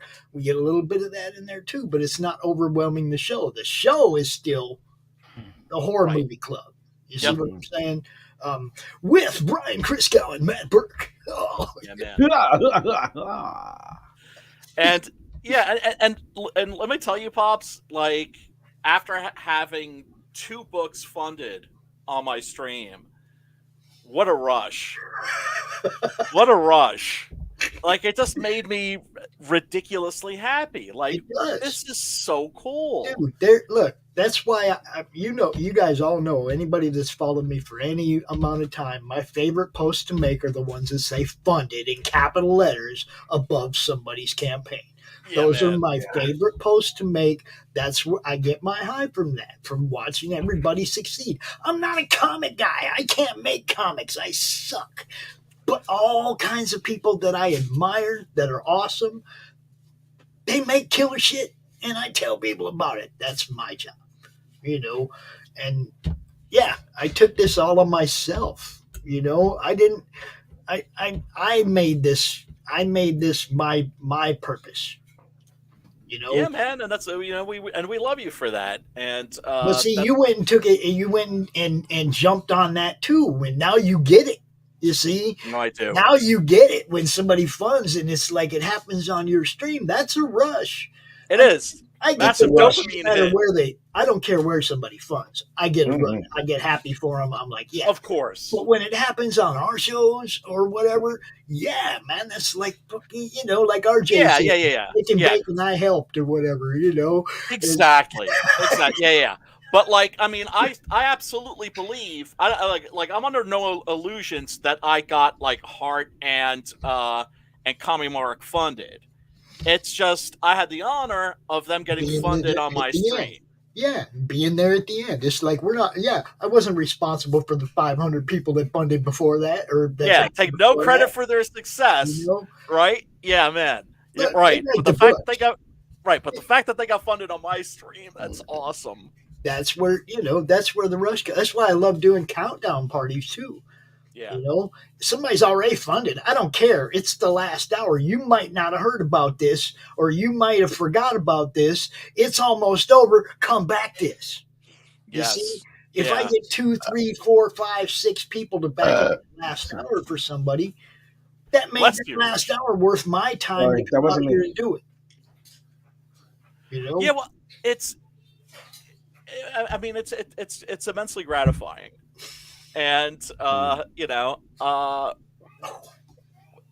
the reason this scene works is because of indie creators supporting indie creators. And also, of course, the backers, the people that are just fans, the people that just, that love indie comics, guys like you. You took it to the next level, of course. I And just saw a big old hole. Now. I saw a big old hole in what was happening back then. You know, when Emerald City went down, and I had a lot of friends that went, oh shit. Yeah. Because their income for the year was done when that first one went down. When that first one went down, it was then over the rest for of them everybody. went. And I went, oh shit. And I talked to Brian Polito. I was like, what you going to do? He told me what he's going to do. I was like, that's a great idea, but what about for everybody else?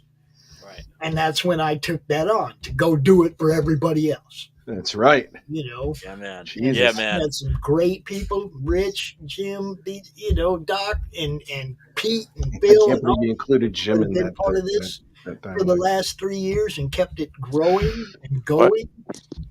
And you keep finding new people. Paul Gomez, for instance, I love that dude, man. That dude's always has a great, informative, interesting show. Mm-hmm. And helpful too, because we have to think about the people that are coming in the door behind us, you know. And we've been there. We've already gone through the experience, and we know what to do, and especially what not to do. Yeah. And we can share that knowledge with the newcomers. What's it like when a guy coming in the door behind you puts out 4 books in 1 year? That's awesome. Because that's awesome. Gomez right there, yo. Yeah, man. Yeah, man. Yeah, 4 respect. Books out and delivered in a year, bro. That's freaking mad crazy respect. Mad crazy respect. Putting in the work.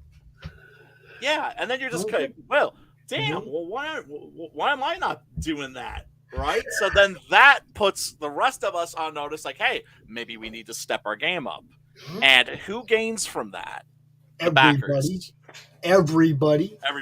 Creators, artists. There's more work. There's more jobs. There's all of it. Yes.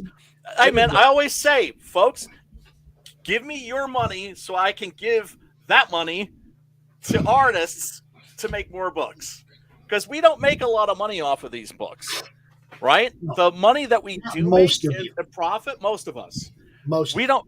Yeah. At my level, right? And I consider myself at kind of like the upper tier of like the lower tier, if that makes any sense. You're good mids, Brian.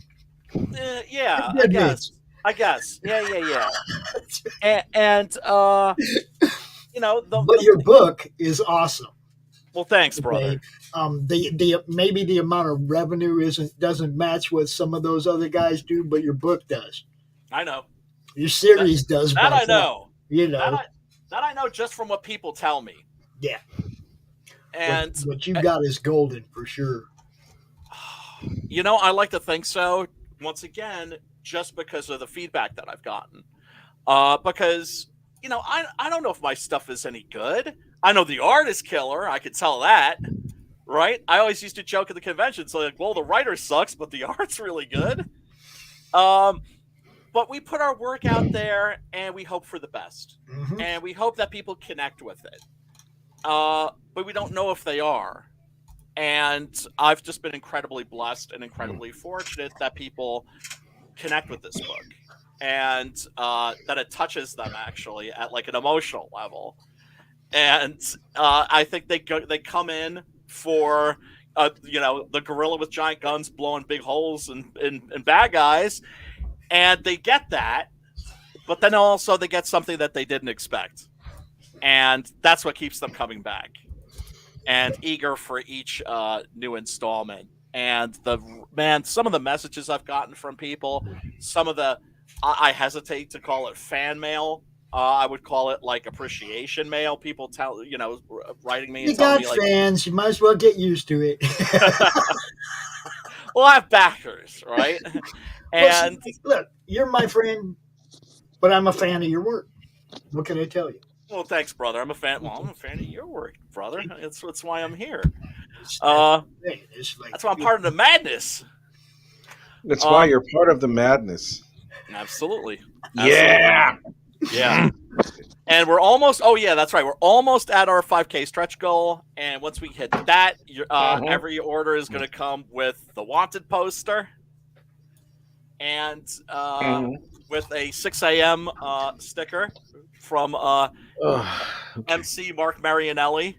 Eats MCs up like spaghetti, or maybe some Cheerios. He masticates his foes. Now, I have put this sticker out before, but that's way too tiny. So this is going to be like the same design, but it's going to be a big-ass sticker. Yeah? Well, because Well, I mean, it should be bigger. That's what I'm saying. Very when I got big the ape, sticker, very big guns, very big holes. Yes. know. Who wants a little sticker of a gorilla? It should be bigger. Yes. Yes. And, I even put that in the description, I think. And Monsieur Marianelli, dude. He's the bomb. He's the bomb. He has definitely put out some killer chibis. He drew an ancient Crom for me.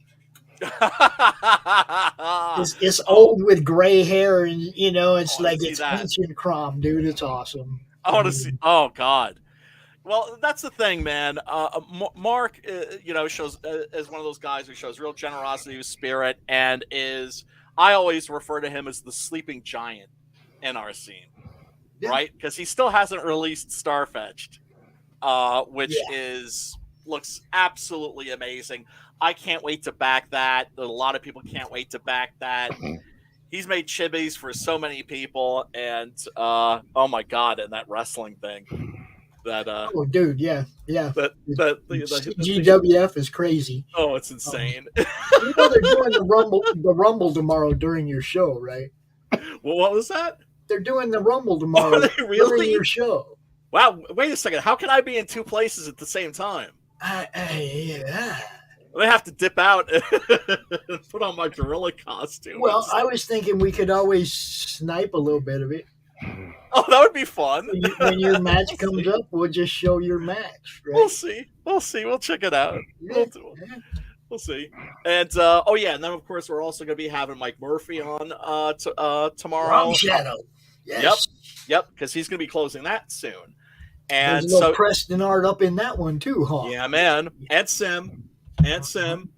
And Preston and Sim, guys that have gotten so many people across that finish line. Talk about generosity of spirit, man. Those guys have got it in mega spades, without a doubt. So, I mean, I can't wait to get this book out into people's hands. I can't wait to read it myself, of course. It's kind of odd right now. I've written the scripts for issues 9 and 10, which this trade paperback is going to include. I wrote those scripts, 6-7 years ago, right? Because when I sat down to write this, I wrote all 10 issues, right, back to back to back to back. It was an act of faith. It was a way of saying, like, I'm in this for the long haul.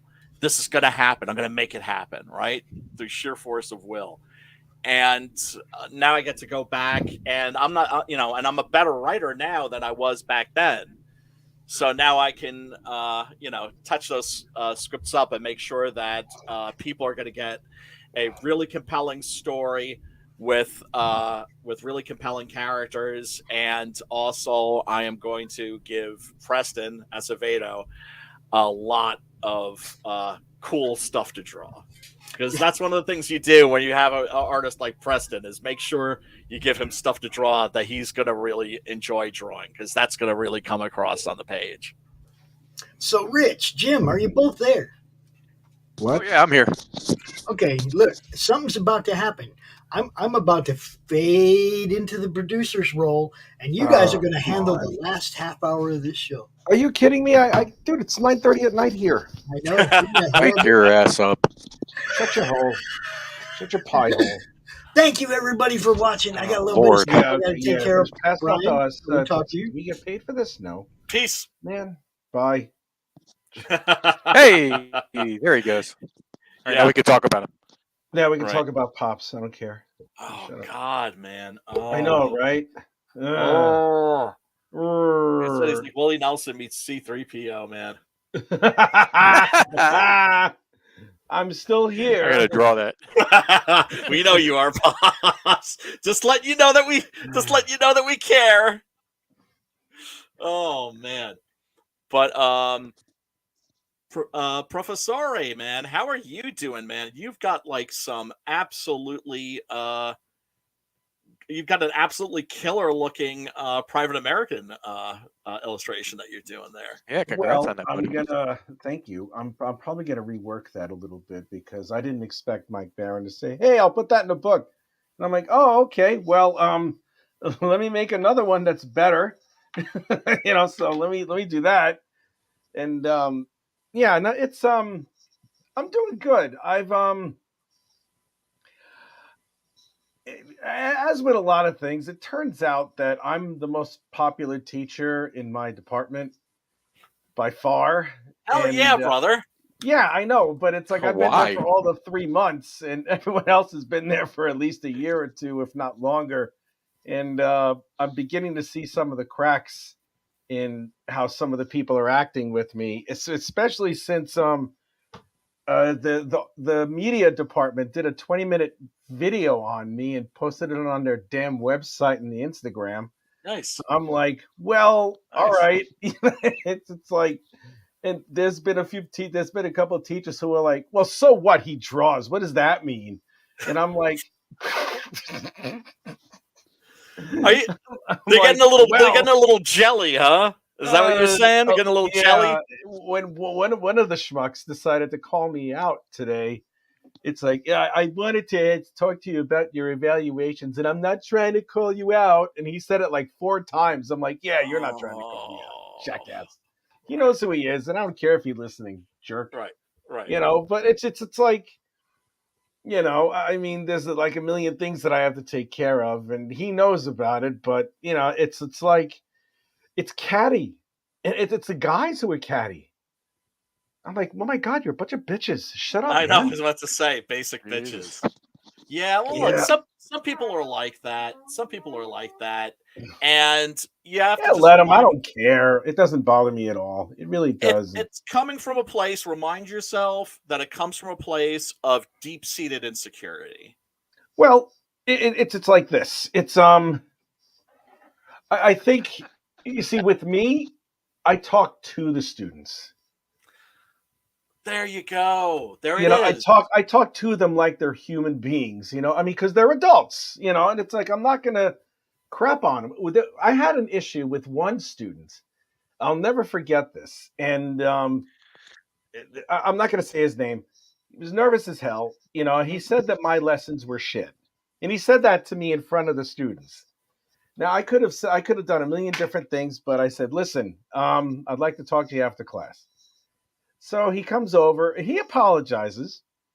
And he's like, I might have been a little harsh. And I go, well, I got to tell you something, man. I think you were right.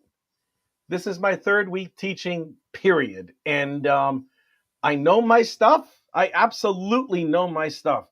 And what's up, Travis? But if there's things that I have to know about, and if there's things that would make it easier for you, or if there's something you want to learn other than what the basic stuff that I've had to teach you, let me know and I will do it. And since then, that student is my favorite student. And it's like, what I do is I treat the students like they're adults. Yes. I don't berate them. I don't jump on them or something like that. I'm not that type where it's like I'm going to hover over them. I'm like, if you're going to do the work, you're going to do the work. I mean, this is part of your grade, and it's like, if they ask me to learn, if I sit down with them and I show them what to do, and I say, do as I say, not as I do, and right. It's like, it's like, this is how I would do it, but I want you to find your own way, but kind of go by the way that I'm showing you. You know what I mean? It's like, don't ape what I'm doing. Don't use what Those are the worst teachers. Those are the worst teachers, right? I had a cinema professor who was like, oh God, for filmmaking, and he was just like, the first thing he did on day 1 was he showed us some of his crappy short films. and basically was like, okay, now go and do that. Wanted us all to imitate him, right? Yeah. Like Well, one of the worst teachers I that's ever what had. a lot of teachers are these days. A lot of Worthless. teachers are. The majority of teachers are those who are frustrated professionals who never got there, or people who have never actually done anything like that professionally. Right. And I've done both. You know, it's like I've been a professional for quite some time, and I know how to convey it in a way that, you know, the students understand. You know, I have that. I will say this without any regret. I have that gift. I do. And I convey it in a way where it's easy to understand. And a lot of times, especially when I'm drawing something, I demonstrate it live in front of them, and then they follow suit. And I go around and I check every student, and it's the engagement process, you know, and it's like quite frankly, that's the reason why I'm the most popular teacher in my department. And it's like it has nothing to do with the skill of one of the teachers, because one of the teachers I'm very fond of. It's the other ones that are like one of the students, not in my year, one of the students went up to one of the other teachers and said, "Hey, how do I draw these concept art or these turnarounds?" And one of the teachers said, "Well, here, go to Google, download this turnaround character sheet template and use that." I'm like, these are third-year students. Yeah, it's Ollie. It's Ollie Lee Archer from 656 Studios. Sorry, Rich. You wouldn't leave me alone. It's okay. It's all right. It's like Ollie's the shit. Yeah, it's like basically it's like I love teaching, and it's something that's a calling for me. And if you can't do it the right way, either learn how or don't do it at all, or learn how to learn a little bit of empathy, and that's pretty much it, you know. Well, you know, like you said, that you talk to your students, right? Whereas a lot of the other teachers, I'm sure, talk at their students. A lot of teachers do. Right? And that gets you to tune out. One of the things that always drove me crazy about math teachers was because I had a lot of trouble with math growing up, and largely because I had really bad teachers. And a lot of people, when they learn something and they're teaching it, they don't want to make it look easy because they feel that devalues them. Right? Well, it doesn't. It doesn't devalue me in the slightest. What it does is empowers them. Yes! It empowers the students. I don't care about anybody. Look, it's not about you. Here's the thing. It's not about me. I could care less. I've told all of these students, I'm like, I want you to kick my ass professionally. Yes. I want you to do what I've done in my life. By the time you're 25, I could care less. I've had my time in the sun. I still have my time in the sun because I still do this every so often. But now I'm at a stage in my life where I'm like, okay, someone showed me how to do all this. It's now my turn to pay it forward.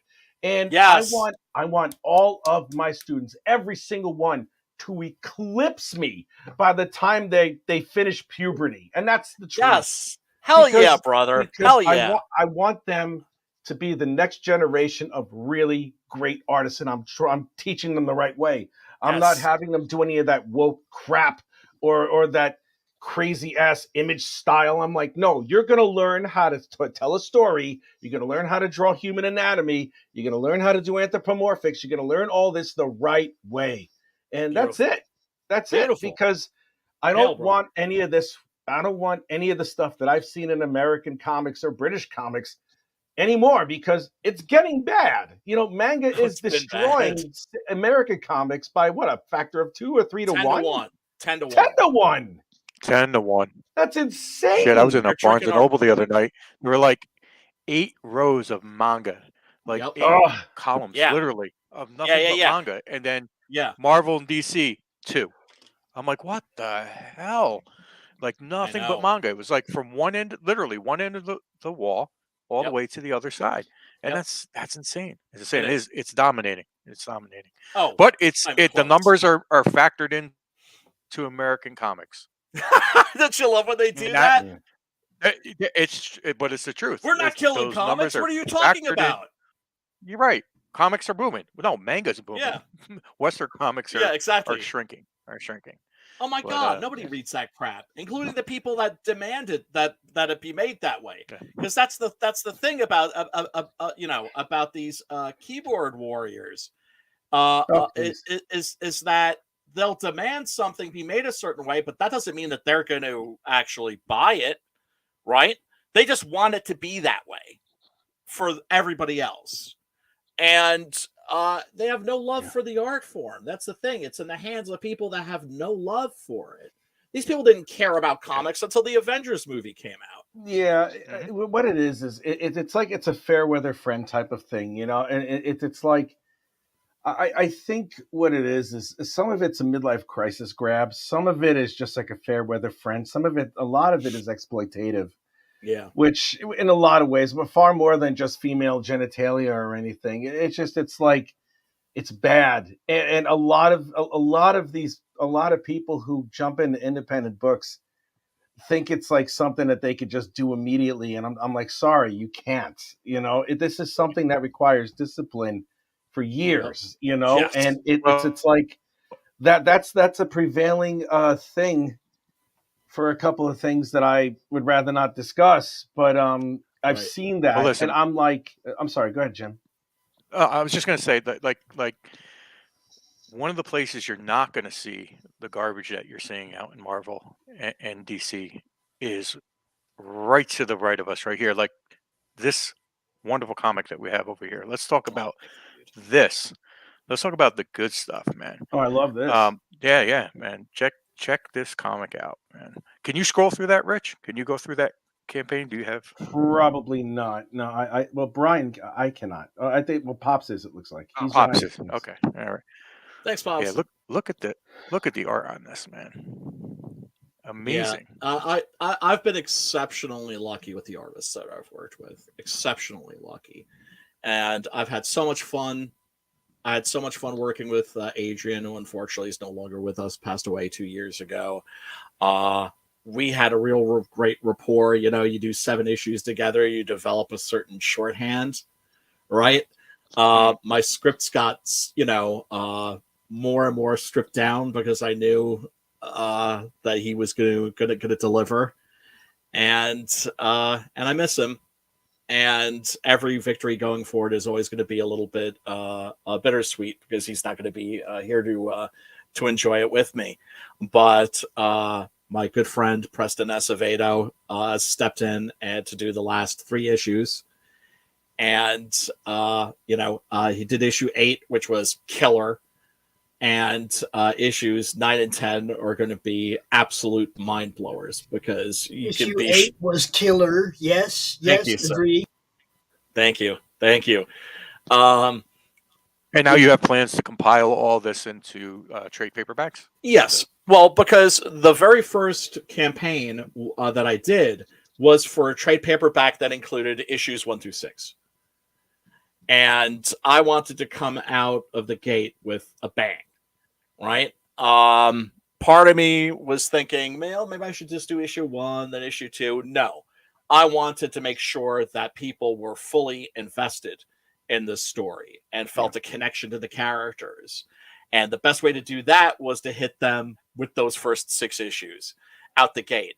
Unfortunately, that's made getting issues 7 and 8 funded a little more difficult. Not that I didn't get those funded, not that those campaigns didn't do well. They did. But I also had a lot of people saying, well, I'm a trade paperback guy, so I think I'm going to pass on the floppies here that these campaigns are for and wait for the trade paperback. And, which made me want to scream, well, there's not going to be another trade paperback unless you back this, right? But at the same time, I can't fault them because I'm a trade paperback guy myself. I was never a comic book collector. I was always a comic book reader. That didn't mean that I didn't pay out the nose sometimes for comic books when I was coming up, but that's because that was the only way to read those comics was to get the original comics. There weren't any reprints back then, right? And but now it's just like as much as it's a fun ritual to like flip through long boxes now and then, I love just having them on my shelf and being able to just take them down and read them when I feel like. So the second trade paperback, it's going to compile issues 7 through 10. However, if you've already backed the floppies, I am not a double dipper, and there is an option where you can get the floppies. So, I'm a terrible man for Rich. saying that. Why? Well, I mean, it's like I Rich, bite one Rich. end and then I put the other end in there. That's what I mean, dummy. Ew. I know, right? I'm terrible. I have horrible table manners. So Rich. Ah. Ew. Hey, somebody in the chat asked this question. Yeah. Who did That's this poster? I threw that together. Not bad. Lovely work. But the illustration is from Adrian. It was it was one of the first Six Gun Gorilla drawings that he did. Actually, this is when we were in the beginning stages, and he's doing conceptual character sketches, and this was one of them. And so, the old wanted posters, they didn't have photographs of the of the villains that they were trying to hunt down. They were drawings.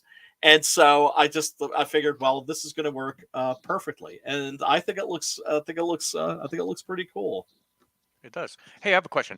Have you ever thought about like taking this character and putting him into like different situations, like a 6-gun gorilla samurai, or like a 6-gun gorilla, I don't know, magic kind of character?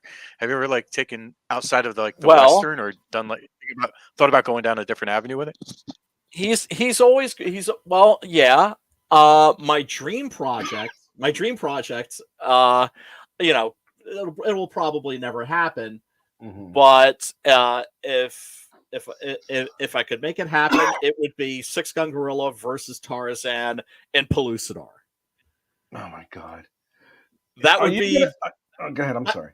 Yeah, Pellucidar, of course, being the Hollow Earth in Edgar Rice Burroughs is at their core, and now all of us know that what's at the center of the Earth. Is it molten magma? No, dinosaurs. Right? There's also going to be a crossover between 6-Gun Gorilla and the Man Dog from 656 Studios, the Cryptidnals. That's in the works. And yeah, I did write a 6-Gun Gorilla Cromniverse crossover story. Although I'm going to be rewriting that. I'm going to be tuning that up and making that even better for the campaign when that comes up in 2023. And after this campaign. After this comes out, I am going to have like 3 books coming out next year that aren't 6-Gun Gorilla related. And 6-Gun Gorilla is going to take a little vacation, but I could write 6-Gun Gorilla stories till the cows come home. I could write this character for 20, 30, 40 years. I have a lot of stories I'd love to do. And one of them is going to be called Any Gun Can Play, which is going to be a kind of Magnificent Seven of the Weird West. That's to say, 6-Gun Gorilla will be appearing in that story, but he's going to be part of an ensemble alongside other characters.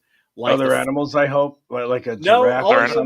All humans, but very odd ones, very peculiar ones, like Sam Hain and the Blazing Szechuan Kid and Sledge Strode and the Phantom Vaquero, and I can't wait to do that.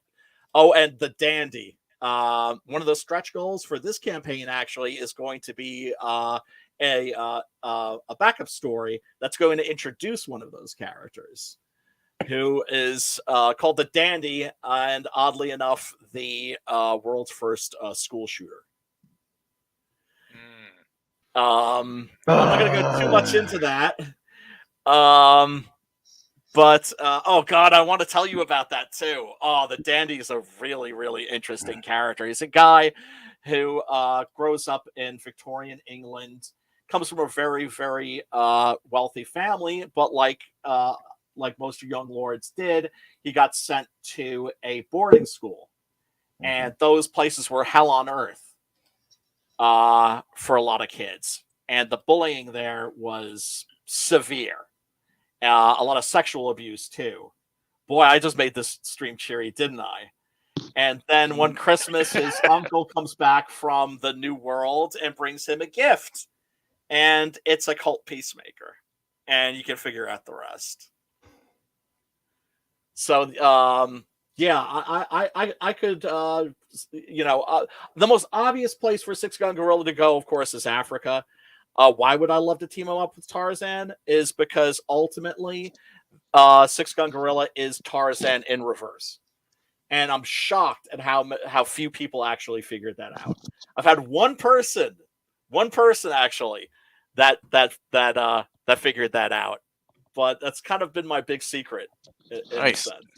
Yeah. We're going to delete that from the stream. Pointed out what I thought was obvious. I'm sorry. There's one question I want to ask. Too. We're going to have to edit that out, Pops. I thought it was obvious too. Okay. I want to ask one question. Is he going to have a nemesis that he's going to have like a draw at noon at the OK Corral or some shit? Maybe. He hasn't thought about that yet. After no, all that because cowboy it's too stuff. obvious. No, because it's too obvious. I do have What's a bunch. too obvious about it? I've got a story with him teaming up with the Buffalo Soldiers. Actually. Oh my God, are they a bunch of buffaloes? No. But all right. What is it, Jim O'Reilly? Rich. No, they were buffaloes. The Buffalo Soldiers. I'm going to sneak up and blast them. The Buffalo Soldiers were African American soldiers. Yes, I remember that. Who were deployed by the federal government, largely as Indian fighters. And so when Kumba first meets them, he's like, "Oh, you guys are from Africa? I'm from Africa too." And they're on this mission to, oh no, I can't give it away. I want to share that. I want to share that so bad. But just no, careful. I think the gorilla should have a pirate adventure and then maybe something with ninjas. See, I like the samurai thing. I would definitely be down for drawing a samurai six-gun gorilla. Mm-hmm. That would be. He could go to Japan cool. at some point. I mean, the whole idea is the fish out of water, right? And I've always been a sucker for fish out of water stories. So, a place like Japan, that would put him even more out of water. Oh yeah. I could have some fun with that one. Oh my goodness. Yeah. And ultimately, that's what this book is about. It's about fun. I play the story straight because I always think that stories like this are more fun when they're played straight. I think one of the great weaknesses of a lot of the entertainment that we have these days, especially the escapist entertainment, movies and comic books, is that they're always winking at you, right? They're always kind of like letting you know like how clever they are. And I always have found that when you have an outrageous premise, that if you play it straight, it's going to be more fun that way. Yeah, I know. It can be more fun that way. People cannot resist attempting witty dialogue because it's the most common thing in the world. It's like a really bad romantic comedy movie starring one of the bottle blondes and Matthew McConaughey or one of his clones or something like that. All right. Yeah, that's right.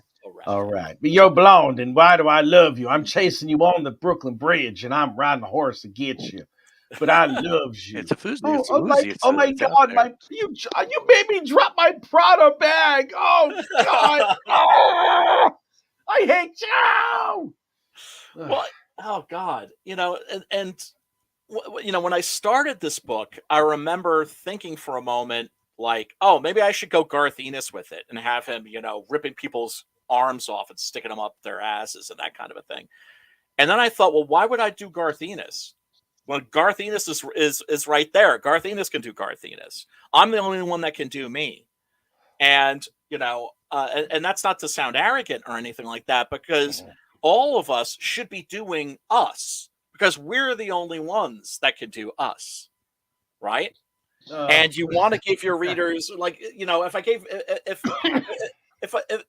I was just trying to be clever for the sake of being clever, well, gee, there's a bunch of writers you could get that from.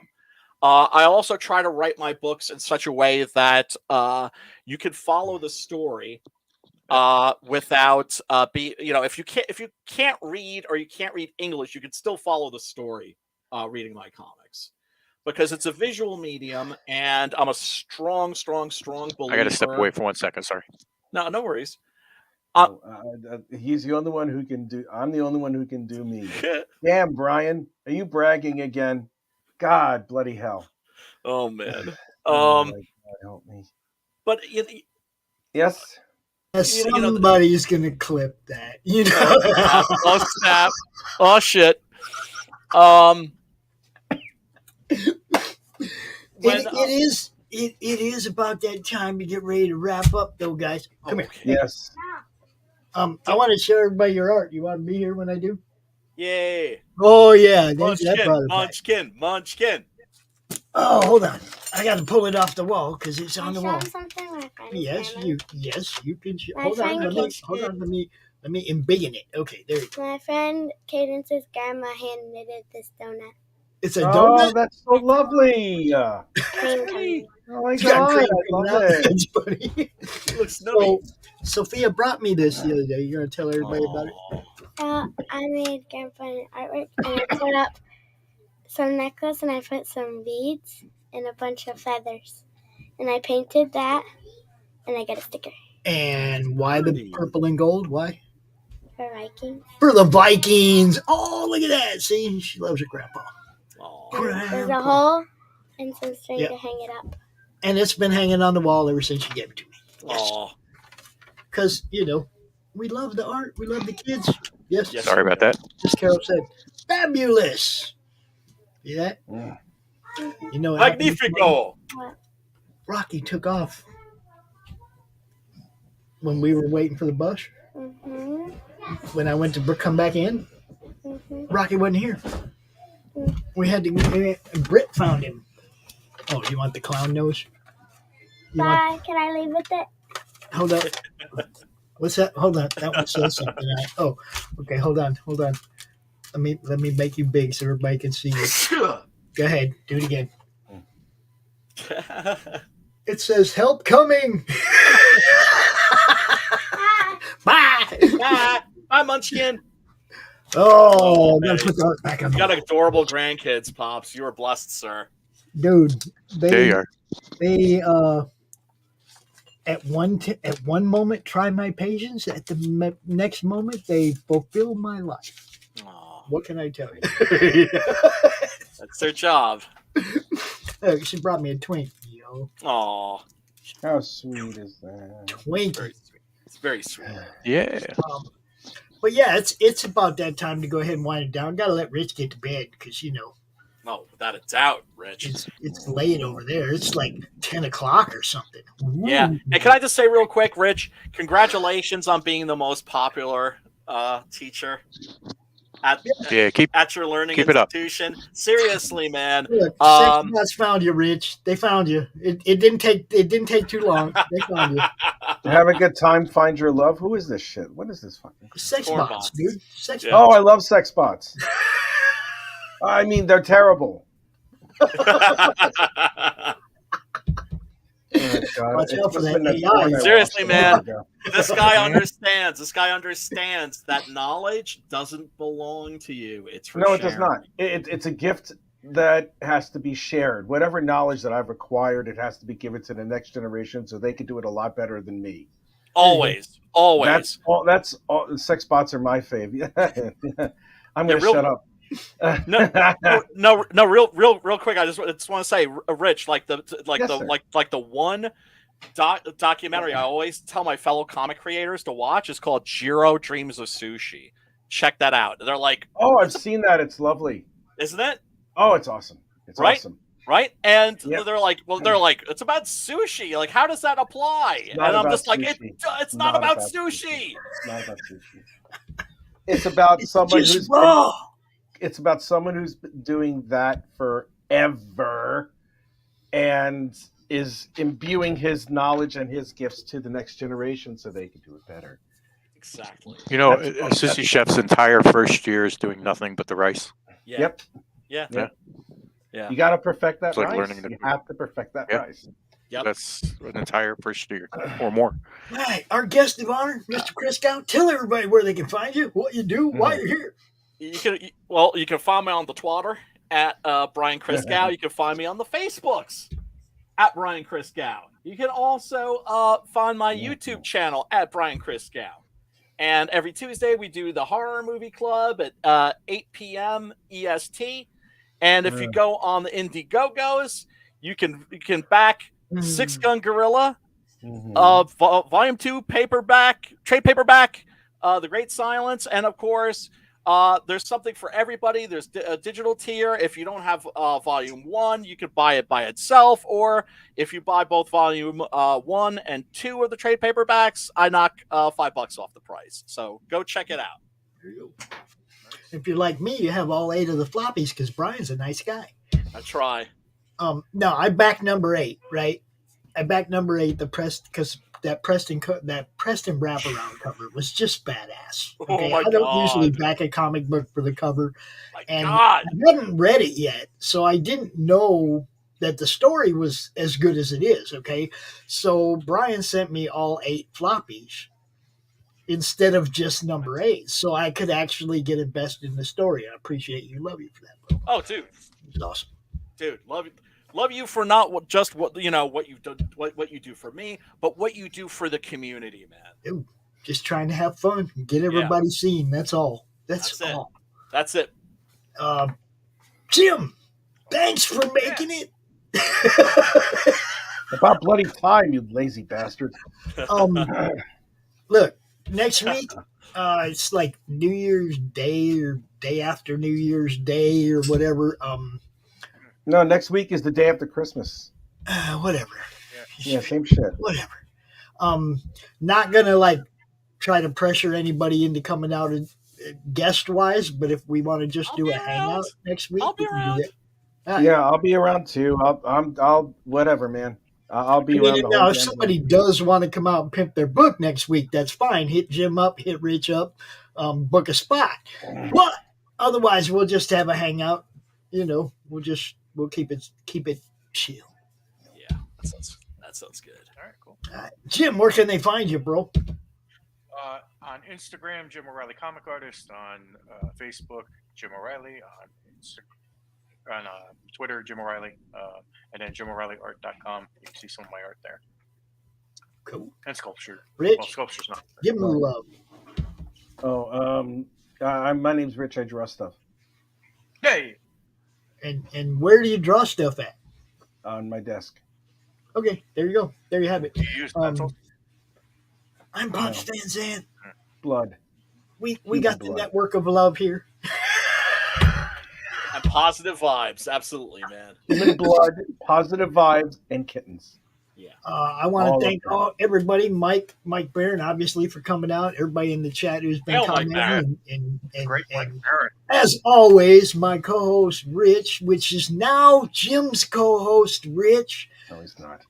I'm just going to be a producer going forward. I can't wait to see what these two. It's going to be like a married couple. It's going to be worse than Rich and I was. You know. He's the catcher. Jim is the catcher in that equation. Okay. Oh snap! He's the Jake Gyllenhaal in this one. All right. He's not even going to want to come back and talk to you, Rich. Be nice.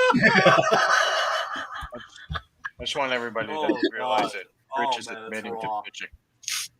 That is wrong. Oh, there you go. It's not gay if you pitch. Daddy. That is why we do this, isn't it? Rich, I'm going to say he... Gotcha, Rich.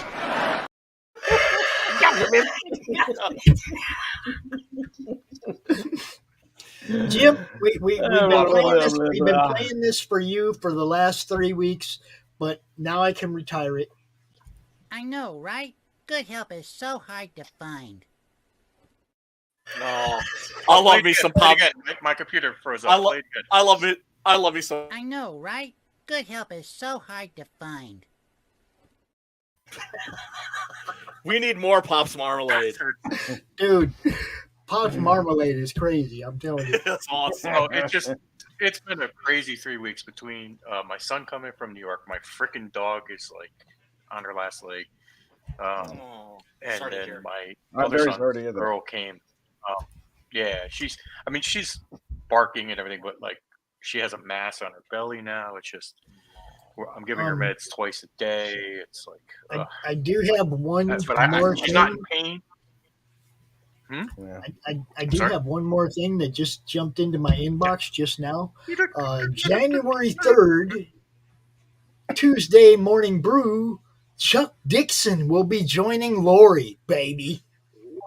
Hail Chuck Dixon. Hell yeah. There you go. Comics legend and icon. Yeah. Chuck Dixon. Wow. There you go. So that's going to be a great freaking show. Amazing. Y'all ain't going to want to miss that. You know. Cool. Bet we could get him for the Spaghetti Western Club.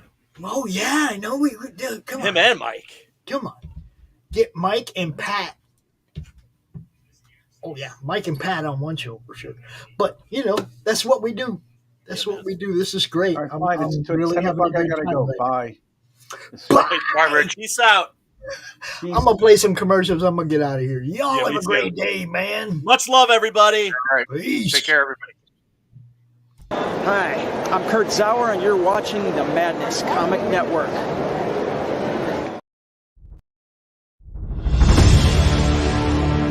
America's southern border has become a war zone. Human traffickers, drug smugglers, and terrorists flow across the Rio Grande with impunity, secure in the knowledge that no one will stop them. A distant federal government lectures Americans on their privilege while punishing overworked Border Patrol agents who were helpless to stem the tidal wave of invaders and determined migrants. Second-generation Cuban-American Marcos Zamora is a military vet, more patriotic than most Americans. No longer able to ignore the chaos at his doorstep, he acts. Joined by his best friend Gus, they hit the border every night, saving lives while stopping violent drug cartels and other opportunists. The government reacts with fury at Marcos' attempts to preserve American sovereignty, deploying the full might of their enforcement agencies. But Marcos understands that the only thing the rich and powerful fear is bad publicity, and he records every encounter. Whoever he is, this private American must be stopped. Illustrated by Richard Bonk and written by Eisner winner Mike Baron, Private American is his version of Captain America, and maybe a little Punisher, taking part in this ongoing, violent, and very real battle of good versus evil in the war for American sovereignty. Grab your copy at theprivateamerican.com. We have a secure border, and that is a priority for our administration.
get it, you know I be on the way. Yeah. You know I be on the way. Man on a mission, I'ma get it, you know I be on the way. Yeah, it's all hard, ain't no fear here. You ain't giving this to all, you steer clear. Never beat, I've been down and I reappear. You got some money on the line, you better put it here. Rolling in and doing that.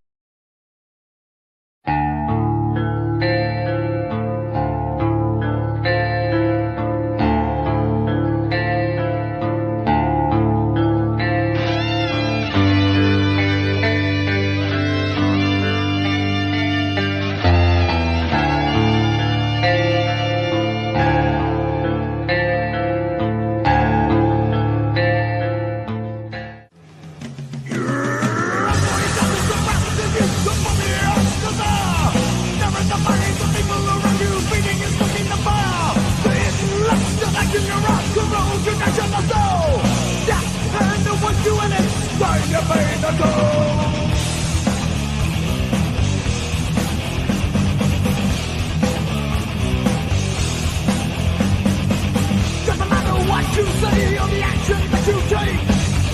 This is done without your will from the problems that you made. You're the night of the trust house, the paranoid legions all around you. Different things you cannot change in the darkness that's inside you.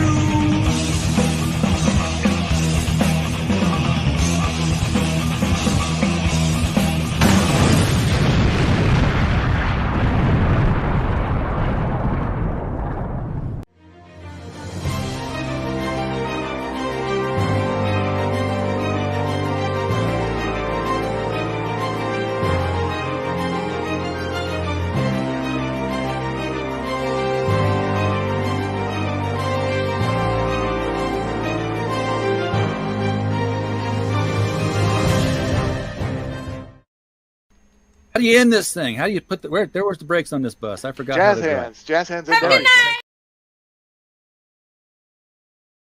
Comic Books for Kids provides comic books to kids in hospitals and cancer centers across the U.S. It's a place where we can all work together to make sure every child has a comic book. 100% of all proceeds go towards the kids. It's about making a difference, and while they're in the hospital, allowing them to fly like a superhero, battle dragons, or rescue teddy bears. We are in every state in the country and now support over 160 hospitals. Every month, we add more.